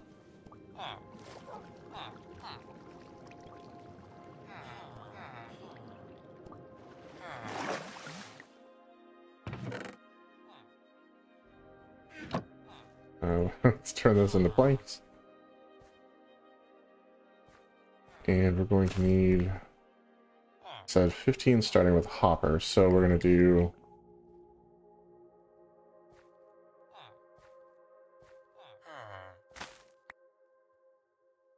okay, so... hopper, best, hopper, best, hopper, best, hopper, best. So that's 10, 11, 12, 13, 14, and 15. Okay. So 8 hoppers and 7 chests. Let's go ahead and make as many planks as we can.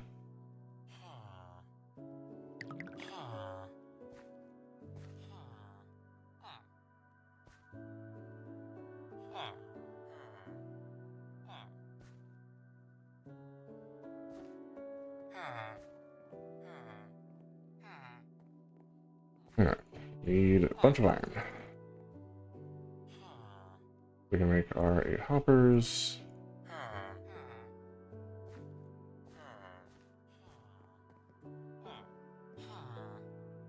And our 7 chests.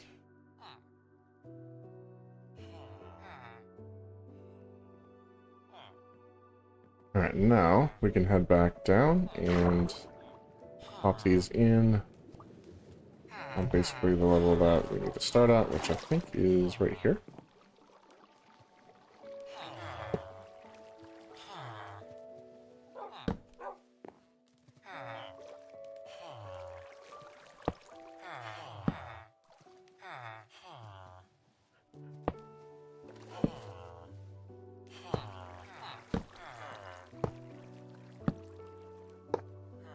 This is where bone meal is going to go.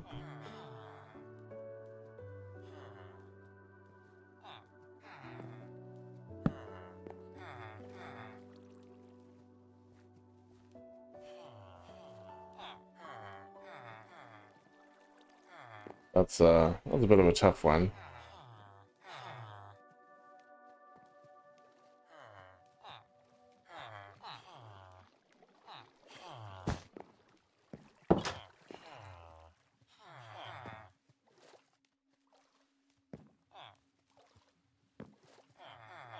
Okay, well, I tried.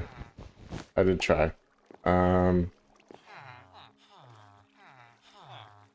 With the stair block, I might be able to do that. We'll just walk over. Okay. There we go.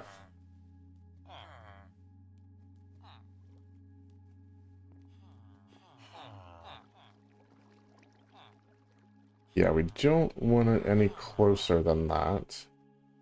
Otherwise, we'll start pulling down from here, and that'll cause problems. So just having the one space here will be good. Yeah, so I need...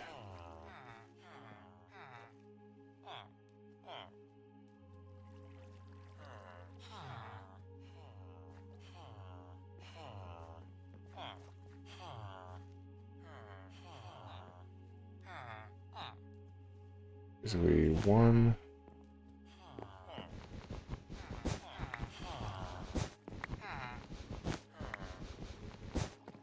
two pull down, and then, what, three? So three total? Feed into...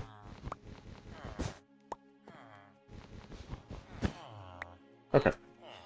Let's go sleep, and then we'll make our extra 3 hoppers.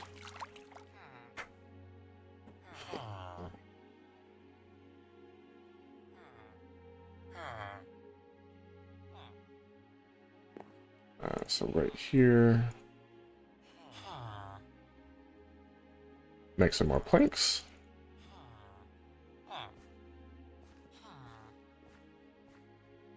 Need 3 chests. And no idea if that'll be enough, but thinking it might.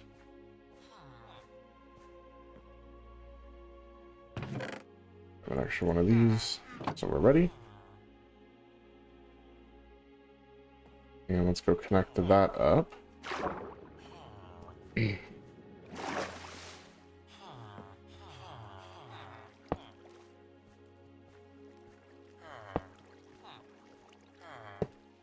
Okay. So now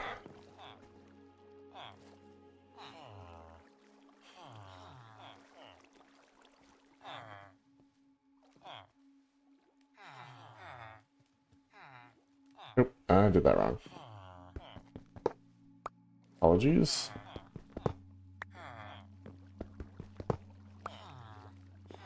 Okay, so it's a little more convoluted than that, actually.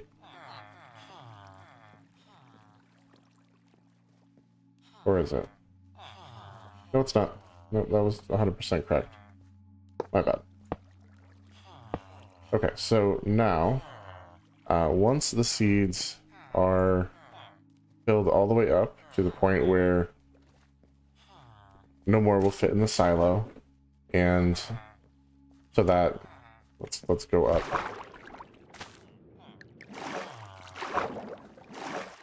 Okay, so basically this system will feed into the seed silo back here until this hopper fills up. Or no, this hopper fills up and it can no longer pull down. Once this hopper can no longer pull down, this one, the items that go into this one, since they're no longer being pulled down, will now push into here and go into the composter. Once the composter has enough levels to produce a bone meal, that bone meal will get sucked down into here, and it's going to want to push over this direction, but it has hopper pulling down first, which will feed that into the bone meal silo. And then this line will come down in this direction and feed into the autocrafter processes to make white dye and bone blocks.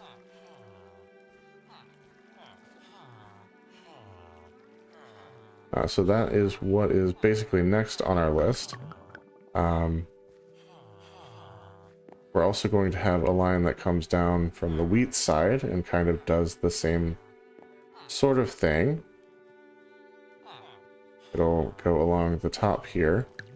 We don't have an extra process to go into like we do with the bone meal on this side. None of it's getting composted or anything like that. Instead, it'll go directly along a line here to a bread autocrafter and a hay bale autocrafter.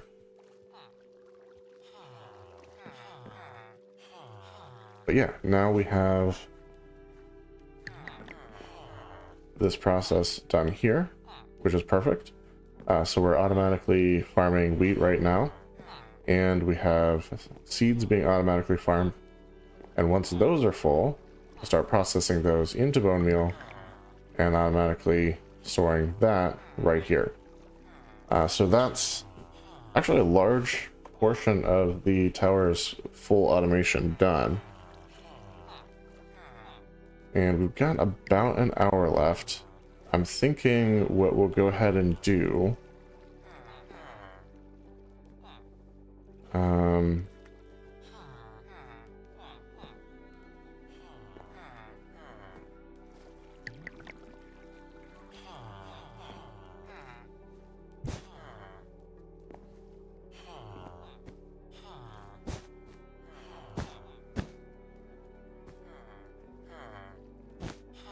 So first thing, we'll put a couple white wool here, just so the game's not checking to see if anything falls into those, and also just make sure that nothing does fall into those.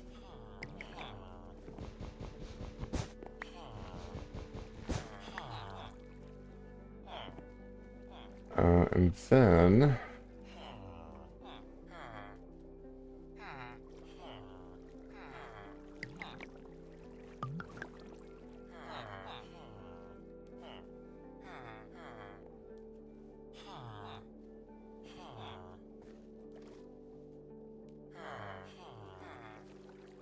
I'm thinking we go ahead and make the silos for white dye, bone blocks, bread, and hay bales.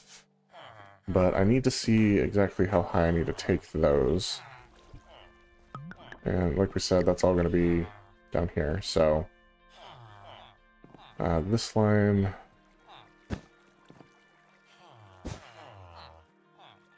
it's going to run along here. I'm going to try not to destroy this, if at all possible. I will have to bring the hopper line down around it to keep this.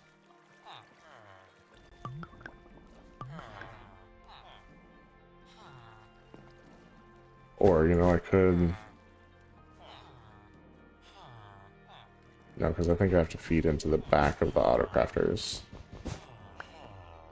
We might have to break that. Sucks, but that's just kind of what it is. And if we do, we do. No big deal. But yeah, so the line will kind of come along here. And each autocrafter will pull down off of the line. So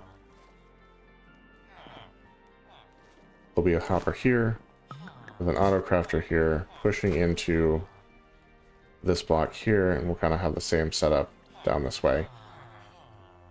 So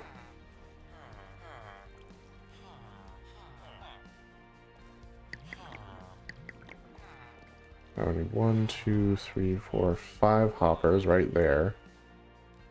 This is 6, 7.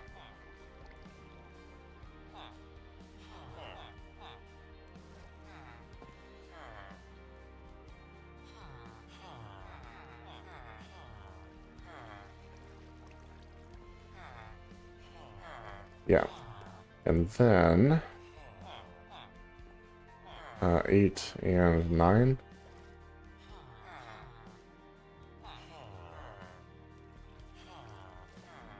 and then we'll need to do the silos. I guess we should do the silos first, right? So let's see exactly how many spaces those take up.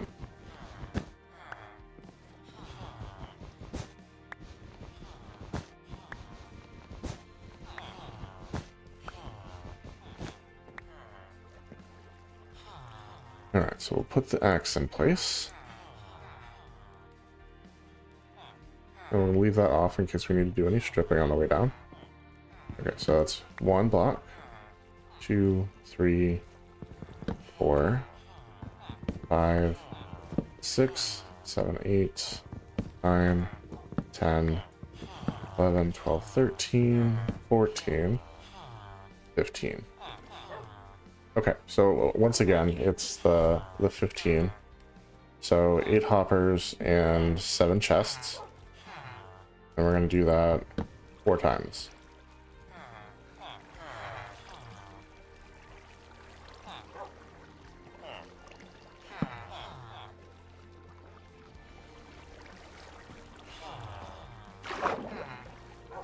The good thing I brought lots of iron.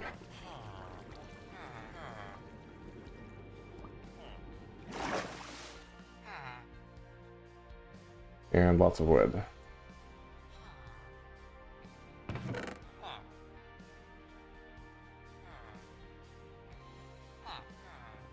Okay, so we said go ahead and grab this also. And turn all of this into planks. 8 hoppers. This should make 7 chests. And we're going to refill this.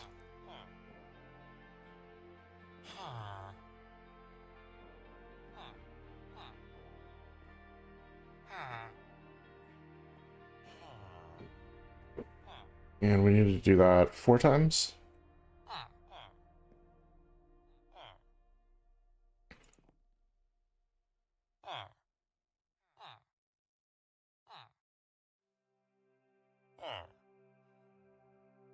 And 2. Okay, so that's all the chests for our hoppers.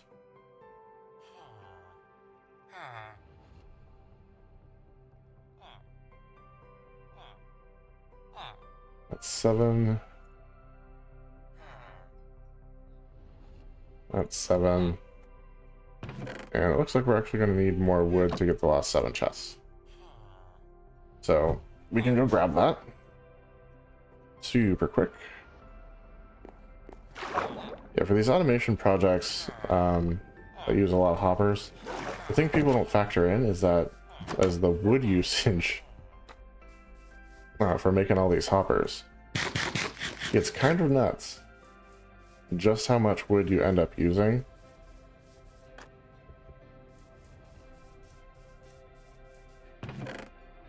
No, we don't have any more in there. Interesting. Alright, so I have 2 other options. Oh. Well, that startled me. I don't know about you guys. Let's make sure I didn't throw any in the dumping chest, which I did not.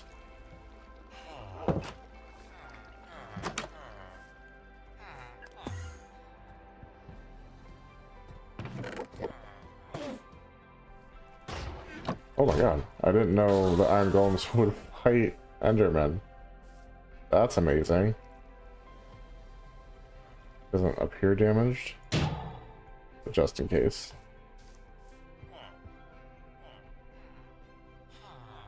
Yeah, so if you didn't know, if you hold iron ingots in your hand and interact with an iron golem by right-clicking on him with those in your hand, it will actually repair him up to a certain amount. If he's really damaged, you might need more than 1 to fully repair. But yeah, it works out. So, just needed 7 more chests, right? Honestly, I'm gonna go ahead and take all of this. There is more here. 5 more whole stacks if we end up needing it. But for right now, we're gonna start there. Let's head back up to the top. After the rest of our chests. Like all the hoppers that we need.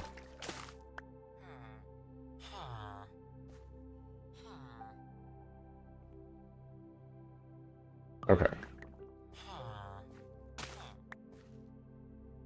So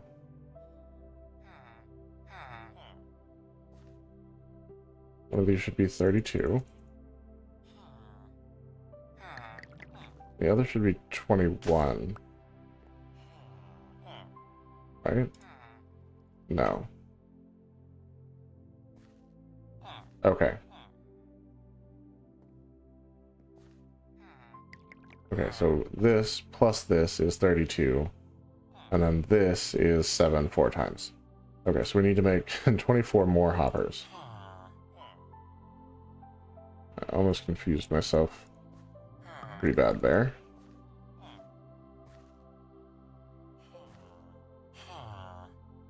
Okay, so that's 11.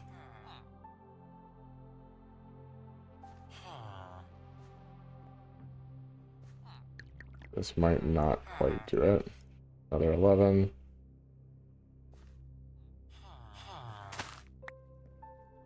I love hearing a harvest of the wheat up top. That's such a great sound.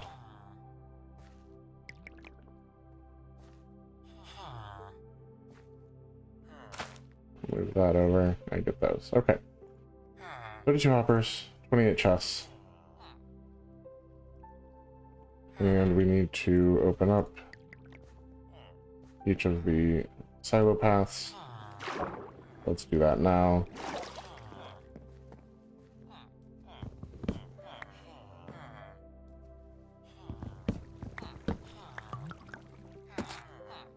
Like we said, might have to do some stripping as we go down.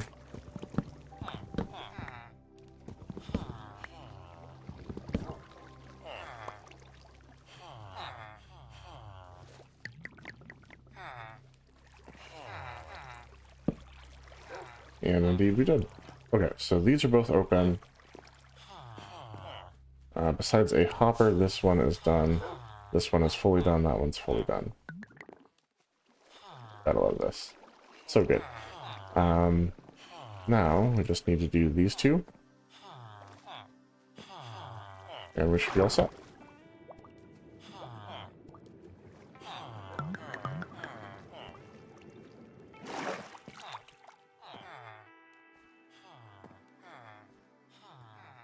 Like I said, not this one, but this one.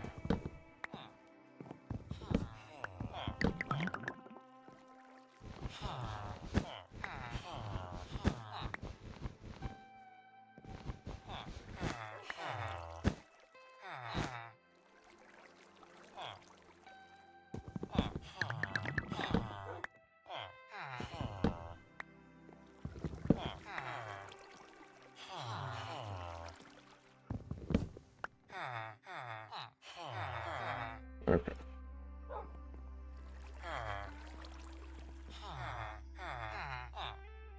Oh, because I reused some of them. Well, that's right.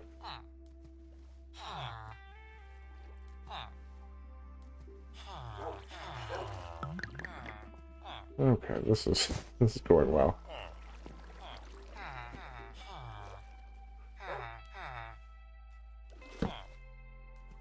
There we go. I knew that one was probably going to be the trickiest.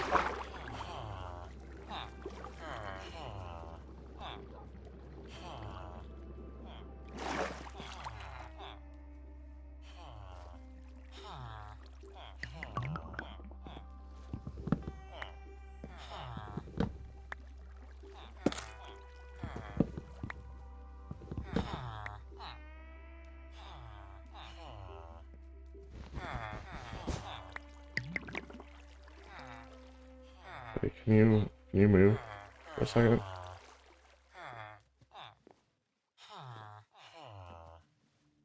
I literally just need to put this right where you're standing. Oh, these villagers sometimes. I know his workstation's here, but like... Right.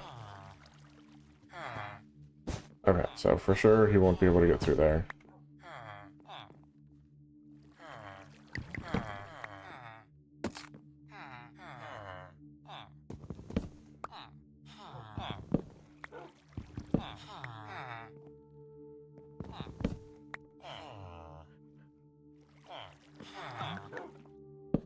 Alright, perfect. So now we'll go back up.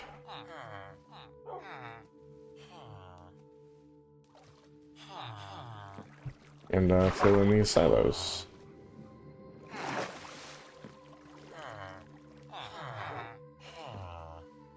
And we'll start with these ones.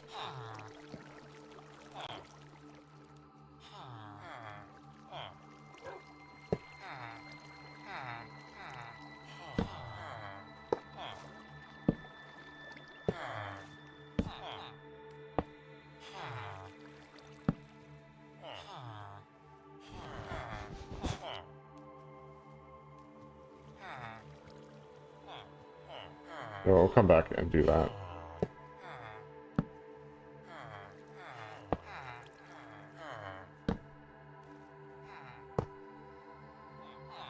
Okay, perfect.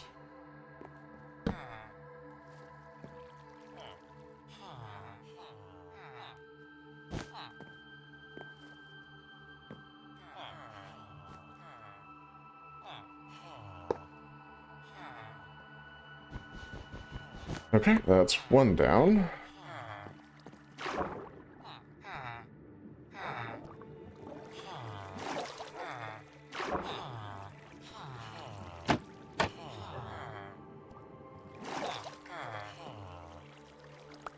Alright, I do want to grab this.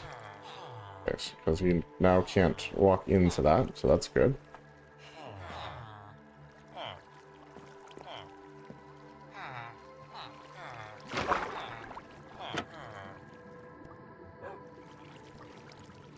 Right here. Okay. And of course, the reason I'm starting with these ones first is just so we can fill in these spaces and get the wool blocks out of the way so the villagers can just do their normal stuff.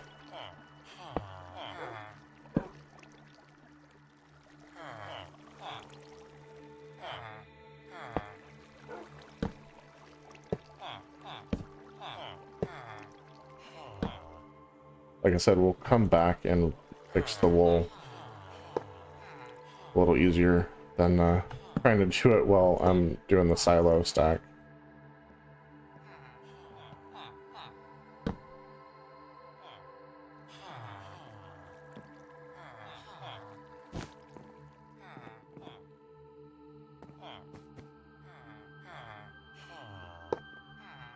Okay. And before we continue on to the other ones,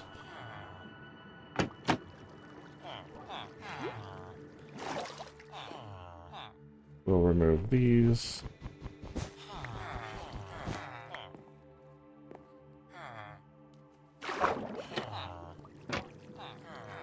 And we should be good on that level. And we'll go ahead and sleep.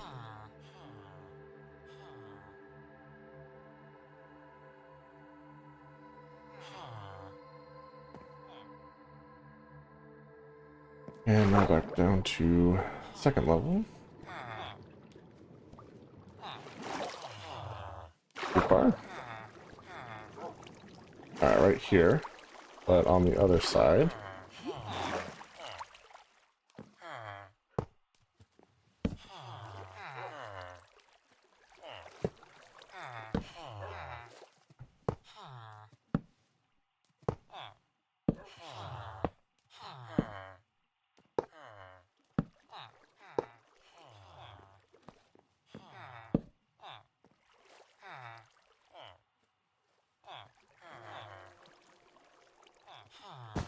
Okay, we'll start here.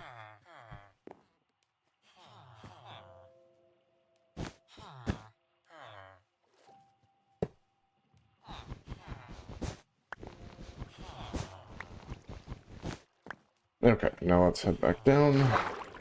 Got one more silo to do. I'm on the wrong side though.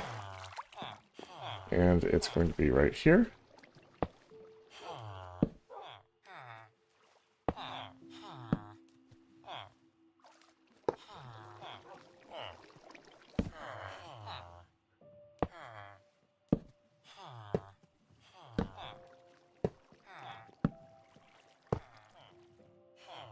Perfect. That would go there. And like we have before, up here, and put that there. Cool. So the other 4 silos are now in place. And like we said before, this one is going to be for dye, this one for bone blocks, this one for bread, and this one for hay bales. And now we move on to the auto crafting portion, and I'm actually going to focus on this side first. Just because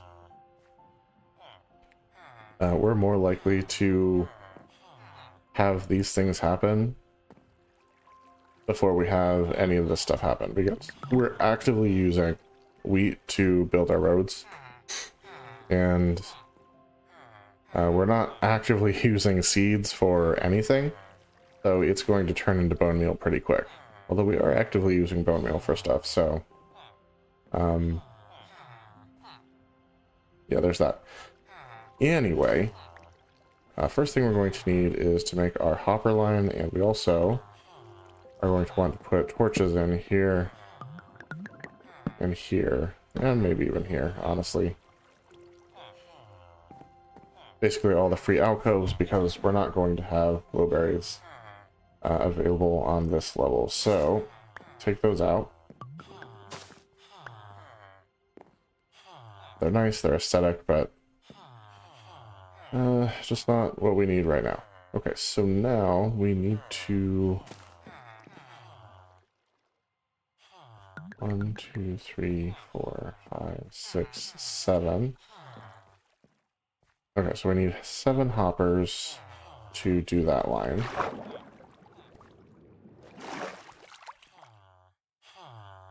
Let's turn these into planks.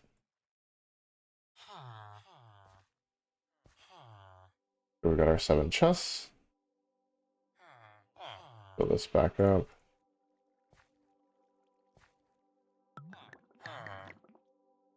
And do our 7 hoppers.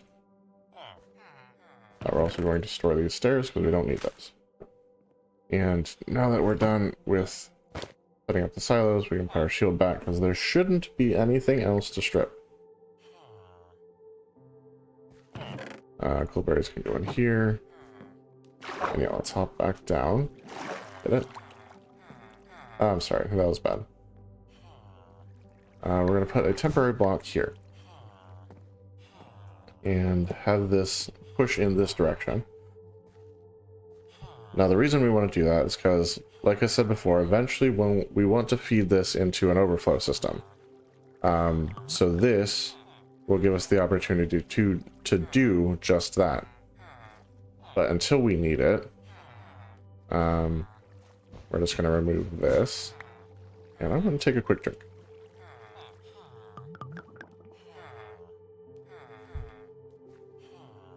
So good. Okay. So now, we just make our line. Alright, and because we have this lower hopper, it's going to prioritize storing bone meal before it feeds bone meal down this line. But once the bone meal storage is full, and technically, yes, these hoppers count as part of the silo space, because it will fill up with bone meal until this is full, and then this will start pushing stuff this way instead of having it pulled down.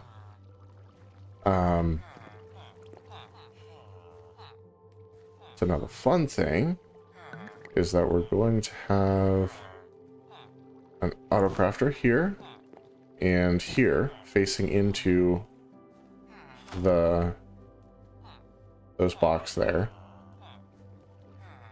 And we're going to need a hopper feeding into each of those that pulls down from the line. And the idea is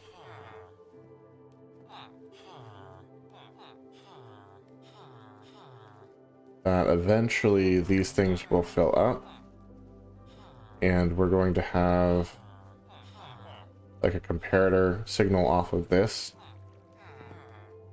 And once it starts getting enough signal, it'll push into a block and like turn on a torch that will lock this hopper. It's going to be a little bit more complicated than that because I need the comparator to turn on a torch instead of turn off a torch. So we might have to pull the thing down a little bit, but that's okay. We will work that all out when the time is right. That's not a tonight thing for sure. Right now, I'm thinking let's make the crafting blocks that these wool are representing at the moment, and the 2 hoppers that feed into them.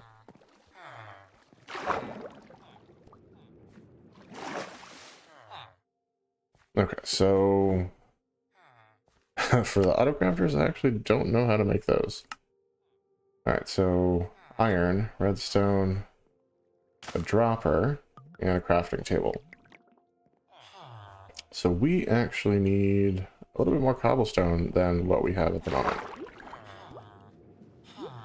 Let's go grab that.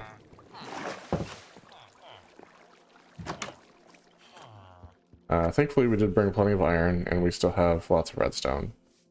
Man, these pillagers, they are spawning all the time. It's crazy. And there's always a mess of them. Always a mess of them. Okay. I'm gonna take 3 stacks. Honestly, that should still be plenty.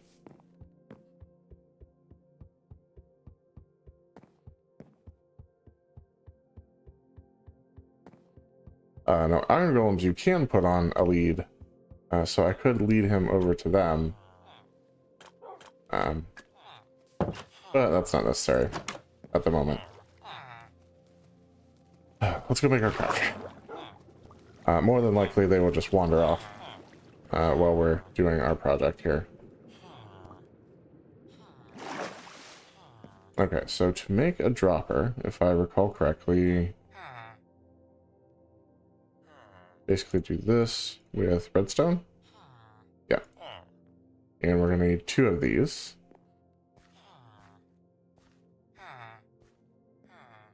And now we're gonna need 2 crafting benches. Thankfully those are pretty easy to make. Those there. Redstone, and then iron. Crafter. Oh, somehow I missed an iron. Perfect. We now have our 2 crafters.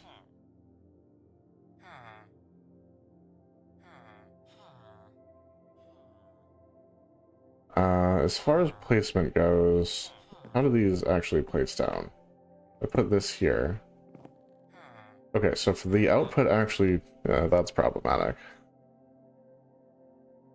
That's problematic. Okay.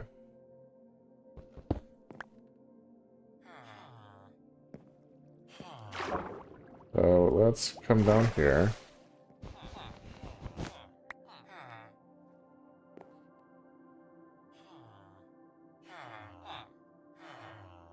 I put this here, and I place it like this. Now it faces down, okay?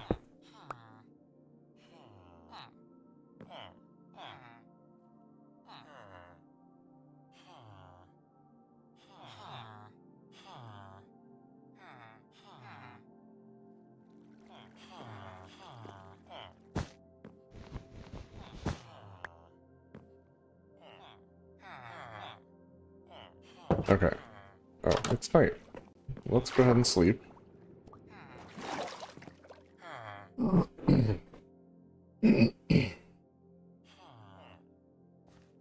Okay, so basically we're trying to figure out how to get the crafters to point into this hopper. And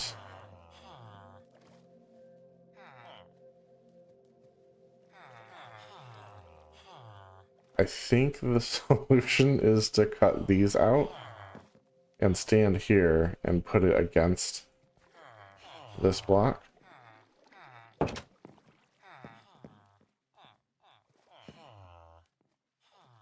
Yeah, I think that's it. I think that's the solution. So, I'm actually gonna have to take out the stair and these two pillars. And then I should be able to do this. And yeah, it pushes into the hopper, which is the goal.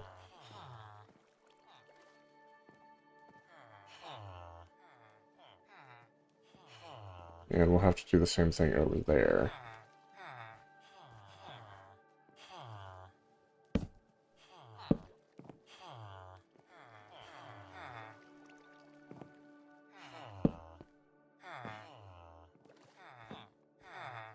Oh, actually, no. I did not want to put the stairs back yet. My bad. Now we want to put the other crafter right here. Wonderful. Got our farmer villager doing his farming thing, which is awesome. And now we can put our door back in place.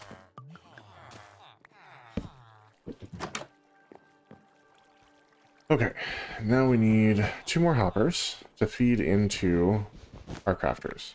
And this one is just going to be the 1 space because we need it to turn bone meal into dye.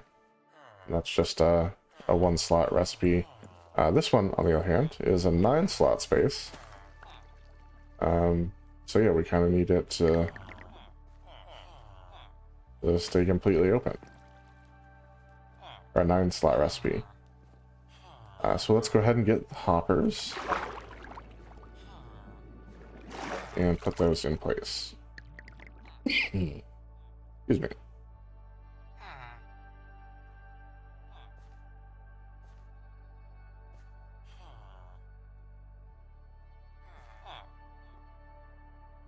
This should be enough iron for that.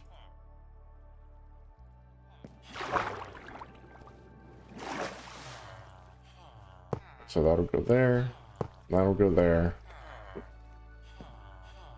Alright, now we basically need to do the same kind of setup, but on the other side. And then we'll... I don't know that we're going to have the time tonight to put in the actual, like, redstone to make these craft as they get access to items. But we'll look into it if there's time. Like, there's basically half an hour left. I think if I make the hoppers here and put the stuff in for these, that might be all we've got time-wise tonight. But we'll, like I said, we'll see how far we get. So for this one,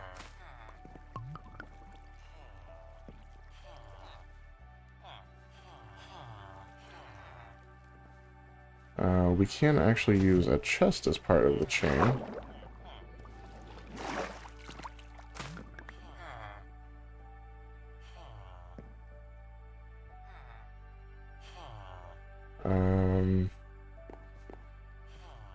So I could do chest, hopper, and hoppers, but I think I'm just going to do hopper, chest, and then hoppers. So it's the same style as this.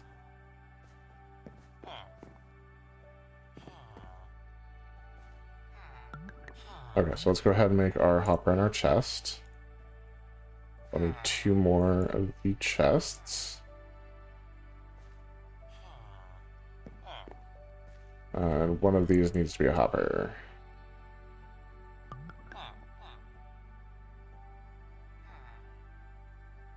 Okay, cool. So chest can go here. And hopper is going to feed down into it. And we're going to go ahead and put yellow wool on top of that. So nothing falls into it. And then down below,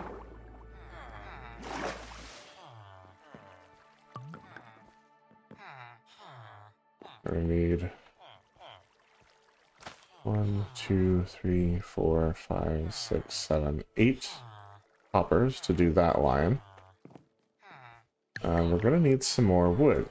That's not gonna cut it for us. So let's head back downstairs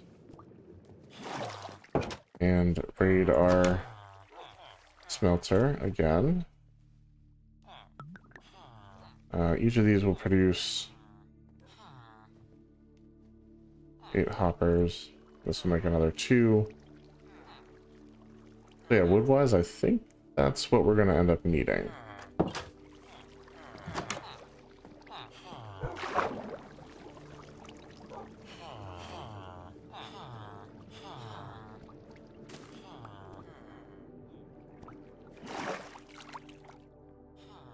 Alright, so let's make 8. And we'll do the 2. And let's fill this back up. That should be enough for 11. If tonight's pattern holds. It does. So let's go ahead and put those in place. Alright, we're going to do the same trick that we did over here.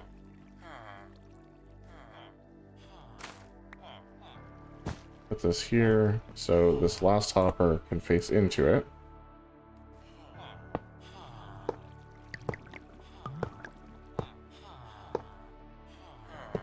Okay, so there's that. And we'll break this wool block. And just a reminder, I have this set going to the side so we can have a an overflow disposal system. We can feed into that once this hopper and this hopper are locked, and like same for down here. But for right now, I need to get the crafters in place, and this is actually going to be a little more interesting because there's no door on this one. So let's go back up and make 2 more crafters. Oh, I forgot about the crafters. Needing crafting benches. Duh. Okay. This is overkill, but I'm just going to bring the whole stack.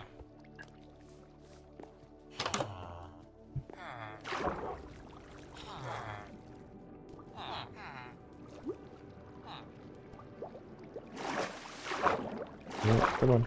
There we go.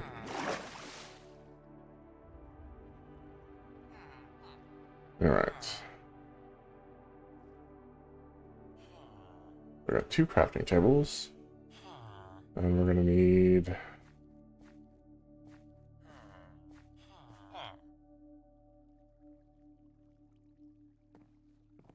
more droppers.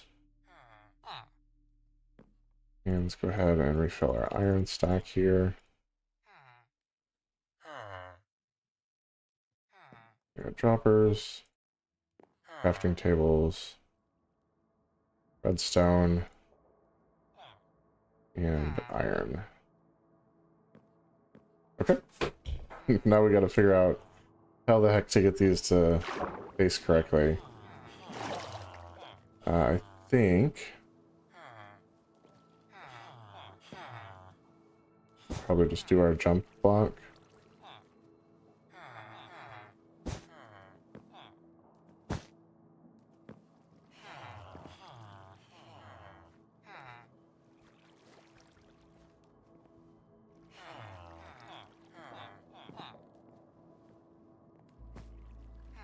Okay.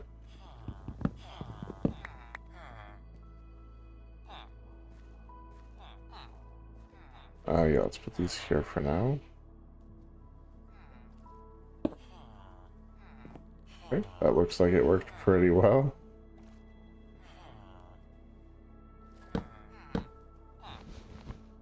Okay, no.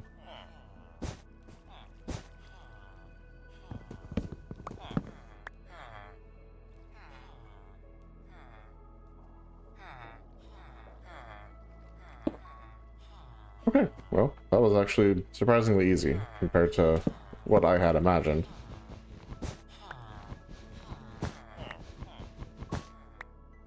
And looks like it's nighttime again, so let's pop up here. Get some sleep.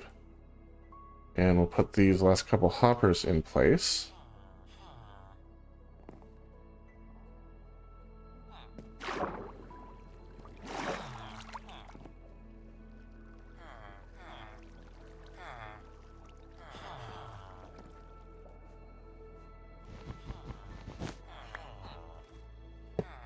Okay. And this one obviously is a 3-item recipe. We'll set that up. That's a 9-item, so we can leave it just the way it starts. Okay. It looks like it's raining again. Always raining. Okay, so that's all set.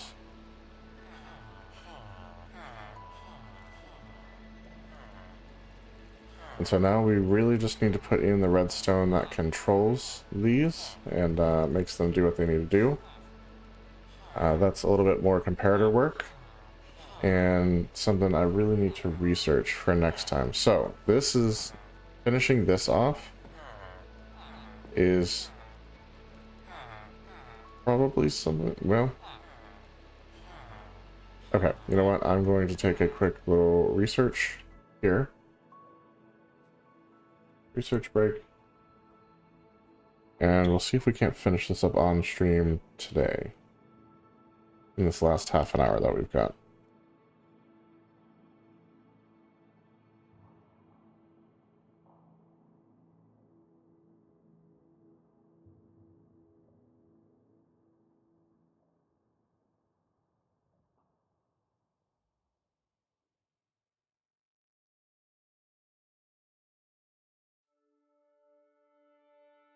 Alright.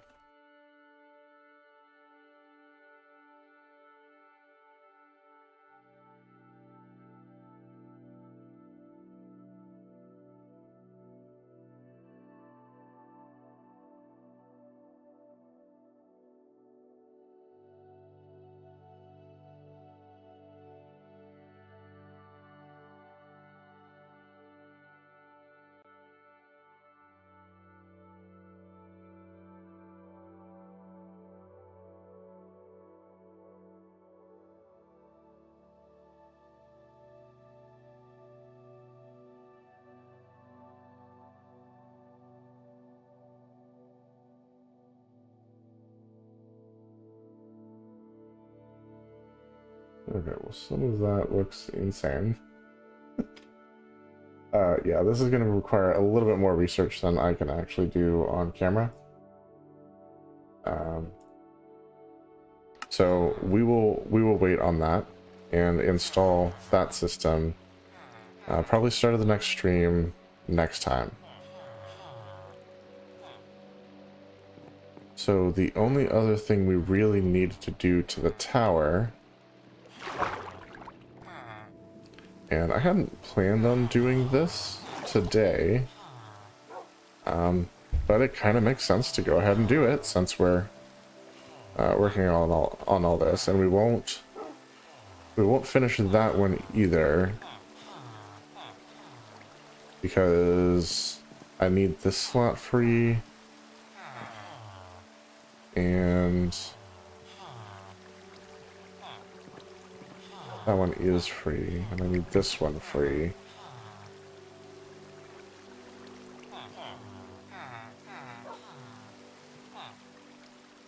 This kind of okay. I'm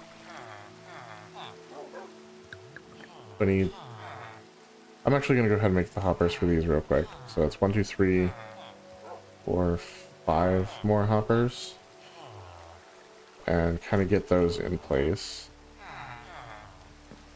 And we're gonna do our mud conversion somewhere else, so we'll move this.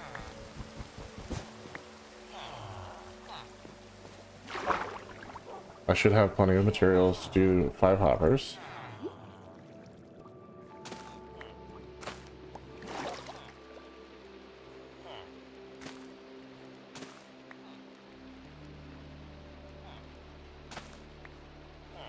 Okay. Those are the chests we need.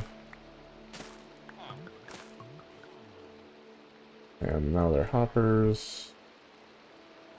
So let's go put those in place right quick. Even in the rain, he's still harvesting for us. It's a hard-working villager up there.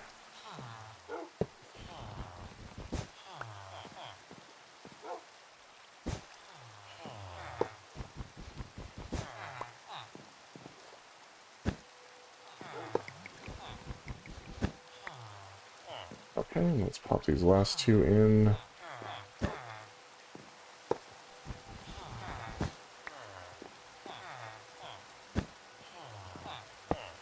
And there we go. That part's done. Now that that's done, I would like to get at least a couple villagers down here. And start getting them ready to trade wheat with. Because that's kind of the idea. So, first thing I'll need is composter. To make sure that they become farmers when they come down. So we have one. Do we have random bits to make another? Not here. I could check the iron farm. Try not to make more slabs if I don't need them. So let's run over to the iron farm and see if I have slabs over there. If I need to make more, I need to make more. That's not a big deal, but... Right. Villagers. Okay, so we'll have to route around them. Not a big deal.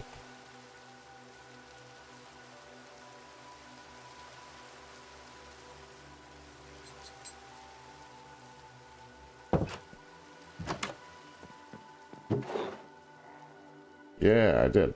Okay. So let's go ahead and make our other composter.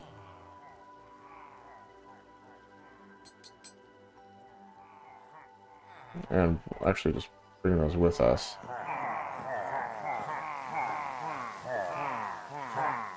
It's really kind of a lot of them. I don't know if you're supposed to have this many. They're loud too. Goodness. What I really need to do is get a consistent supply of arrows. Because when they spawn next to buildings like that, we can just jump up on the balcony and shoot them from above. No problems. But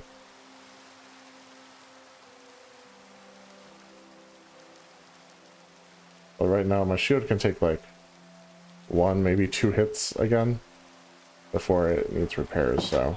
Or before it breaks. Okay, so we have composters.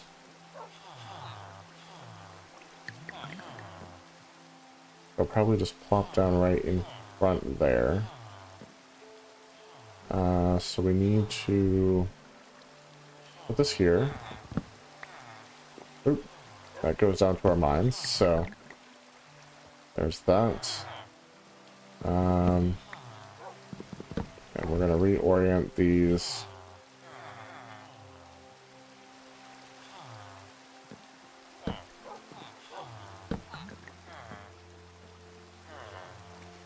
And in fact, we're going to put this stair here.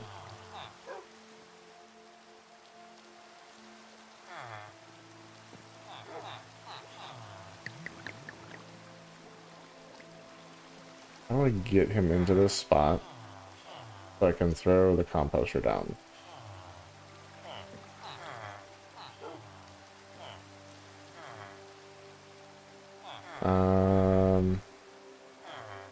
Minecart. To get him into a minecart before I bring down. I can break that once he's actually in place. And I'll need the rail too, so that I can place down said minecart.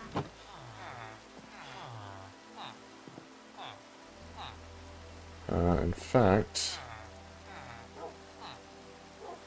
we're going to go ahead and do this bit.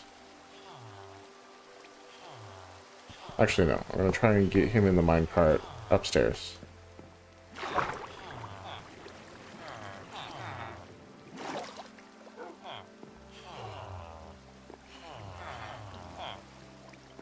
But first we're going to need a boat.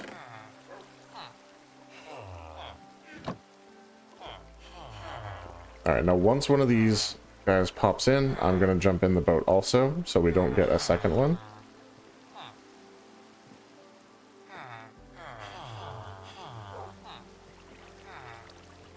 That's what we screwed up last time, and how we ended up with the red villager just kind of chilling.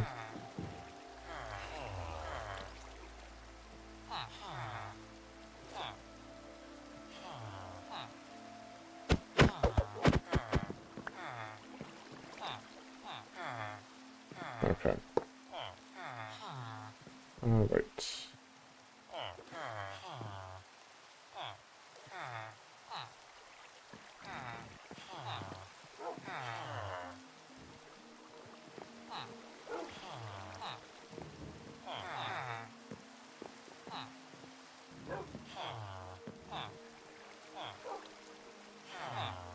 Okay, I don't want to drop the minecart down there, though.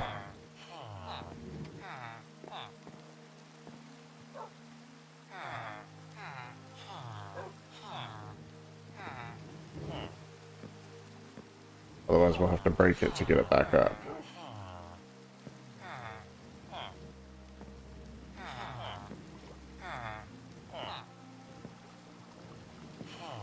Come on. Gotta be kidding.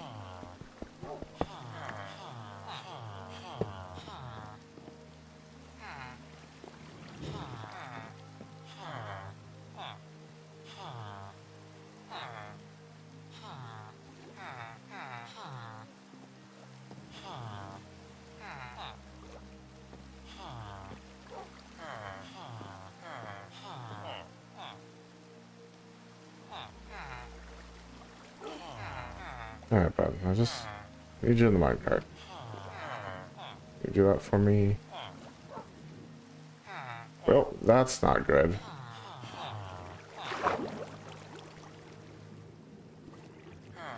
The opposite direction I need you to go. He's gonna drown. Because I don't have a good way to get him down from there. Alright.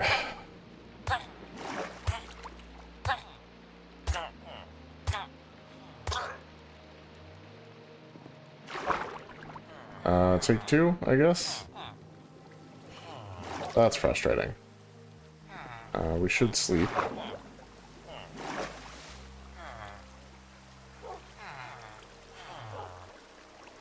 Alright, so that didn't happen. No, sometimes villagers don't want to go where you want them to go. Thankfully, this is like a breeder scenario, so I can make more. Okay, I didn't think the minecart would work to pull them out. I wasn't sure.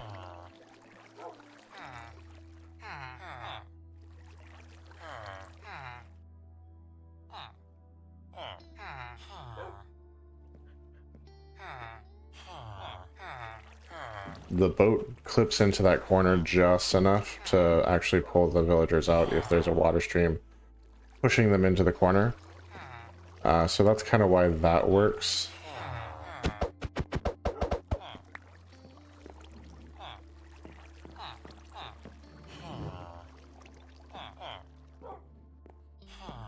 He's literally bumped the minecart. What a jerk. Come on.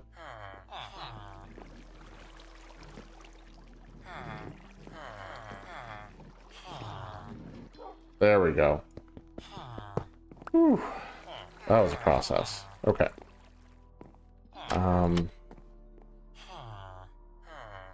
Yeah, if I want to get him a little bit closer to what we set up, though. If I push him all the way up against the side, he should fall through on top of the stairs.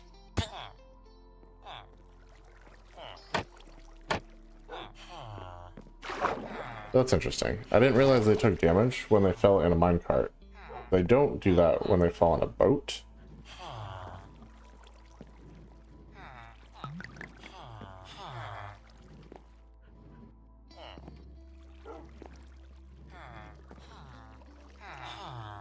That's not where I want you to go.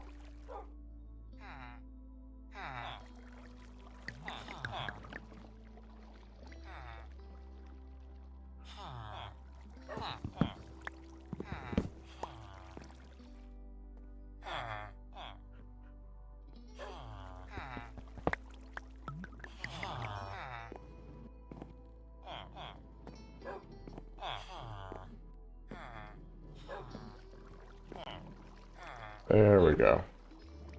Back in there. That's where I want you. Moving villagers, man, it's always a whole process.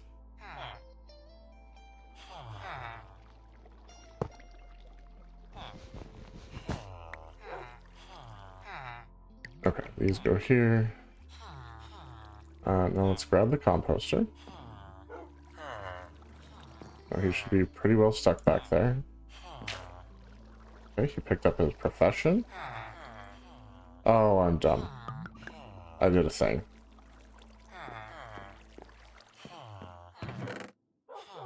Need the glowstone. Hold up that.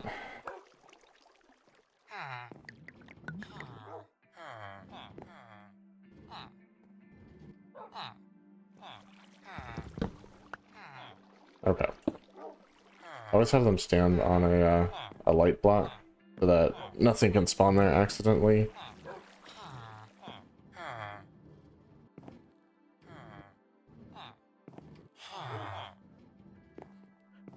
Okay, now we can put down the composter. Let's see if we can hit the part and not him.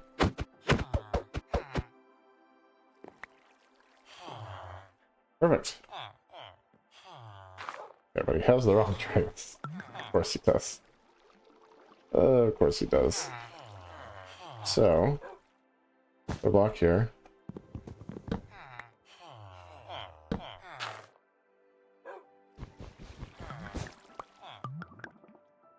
Excellent. Now he has the correct trades. Is all I need for him. From him. We'll lock that in.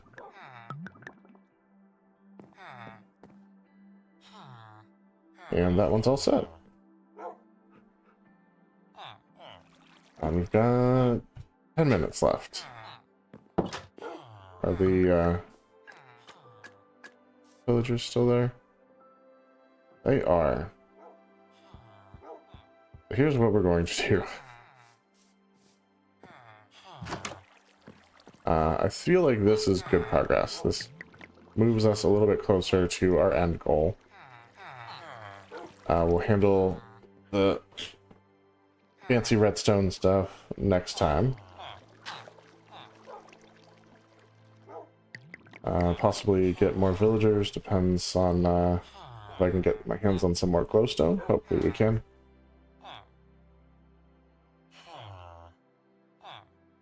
I feel like we should go take out those pillagers, because it doesn't look like they're going to move. But I don't want to risk all of my stuff, so let's...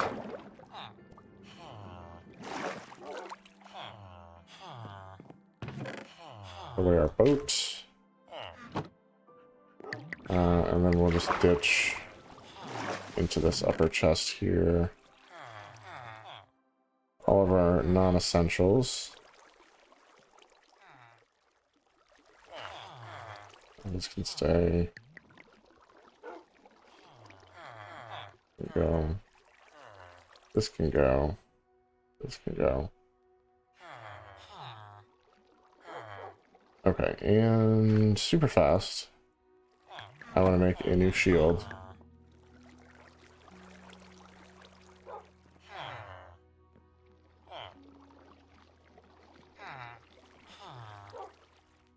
And we're going to replace this one. Yeah, durability on this is literally 1. It would take 1 hit and it would be over. Okay, so we have a fresh shield. I actually don't want to be messing up my gold helmet either. We'll put this here. It's part of my nether stuff. And we'll put on our iron helmet. And we're gonna grab a lead. Because there's no way I'm fighting them on my own.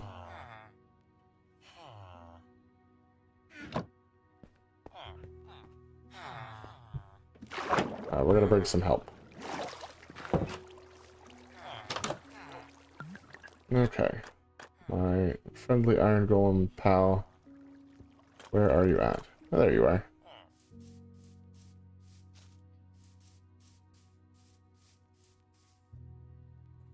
You know what?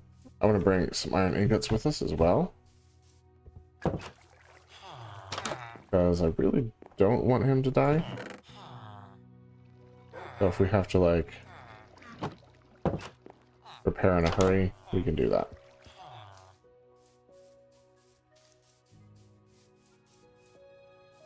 There's a sheep. I was looking for him earlier.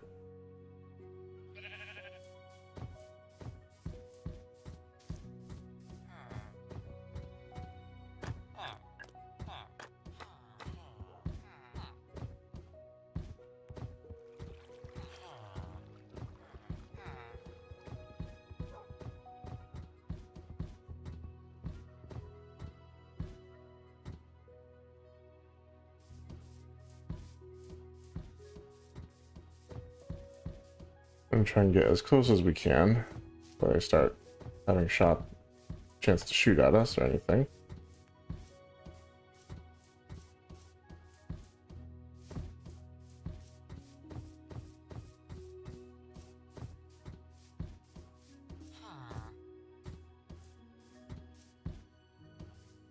And we want to go in full saturation.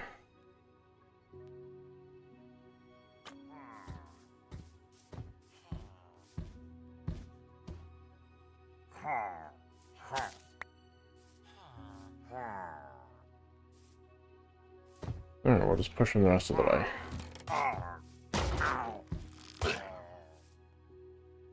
Okay. Just the one. Well, I really don't know what happened to the others. There were a bunch. You saw them earlier.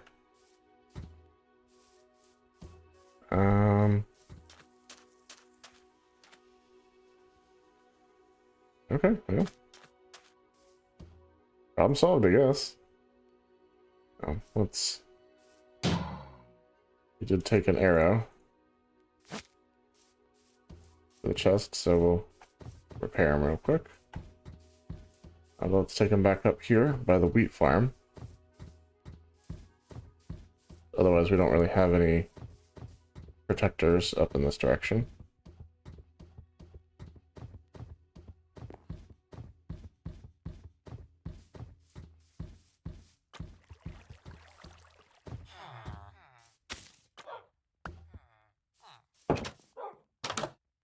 Alright, and we'll sleep through the night. Very cool. So, let's head upstairs and we'll kind of wrap this thing up. Do a final close. Talk about what we did.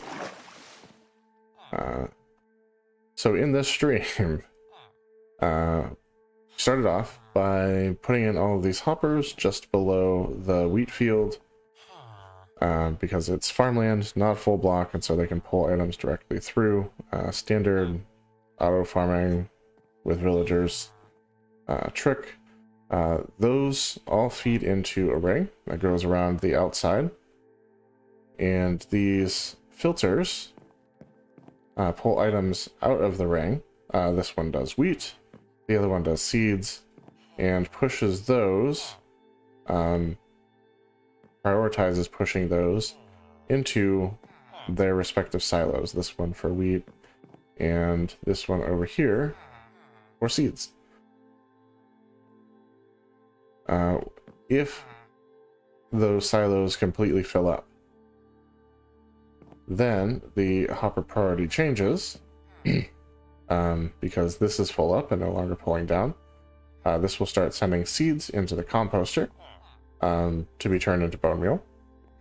And on this side, literally just starts sending the wheat down into a line for auto crafting, and we will show that down below. So the composter comes down with the bone meal, gets pulled down priority first to fill up this silo with bone meal, and then once that is full up, it starts sending it down to our auto crafters. Redstone to be concluded in the next stream. And then we'll have an overflow disposal system here and here, should all of the silos be completely filled up. And then for the wheat side, any excess wheat that doesn't fit in the silo gets filtered down in here, feeds into the auto crafters for bread and hay bales. This one makes white dye from the bone meal and bone blocks from the bone meal. And of course we managed to get our villager up top so he could actually start auto farming for us. And that has been going very well.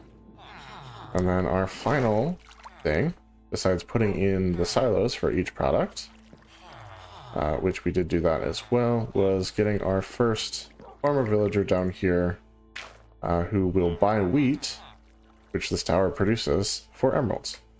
We have a lot of other uses for wheat right now, so probably won't be doing a lot of those trades, except maybe just get him to master level.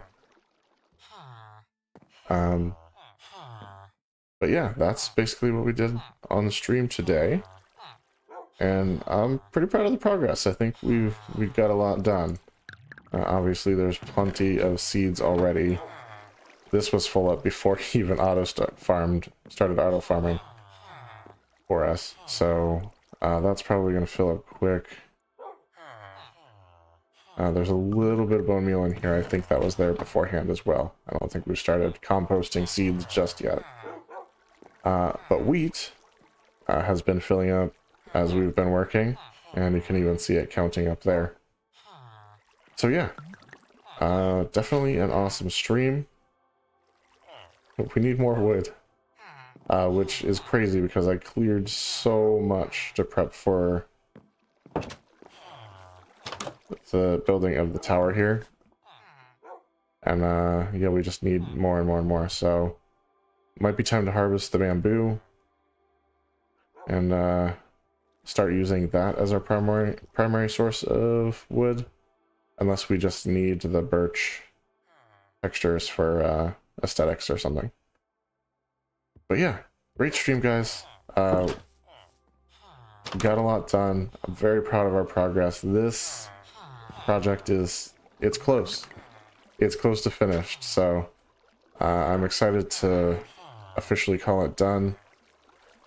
And right now it's doing its thing. It's working. The loop is stable, and so we're gonna let it run. So thanks for hanging out with us tonight. Thanks for dropping by, and until next time, you guys have a great night.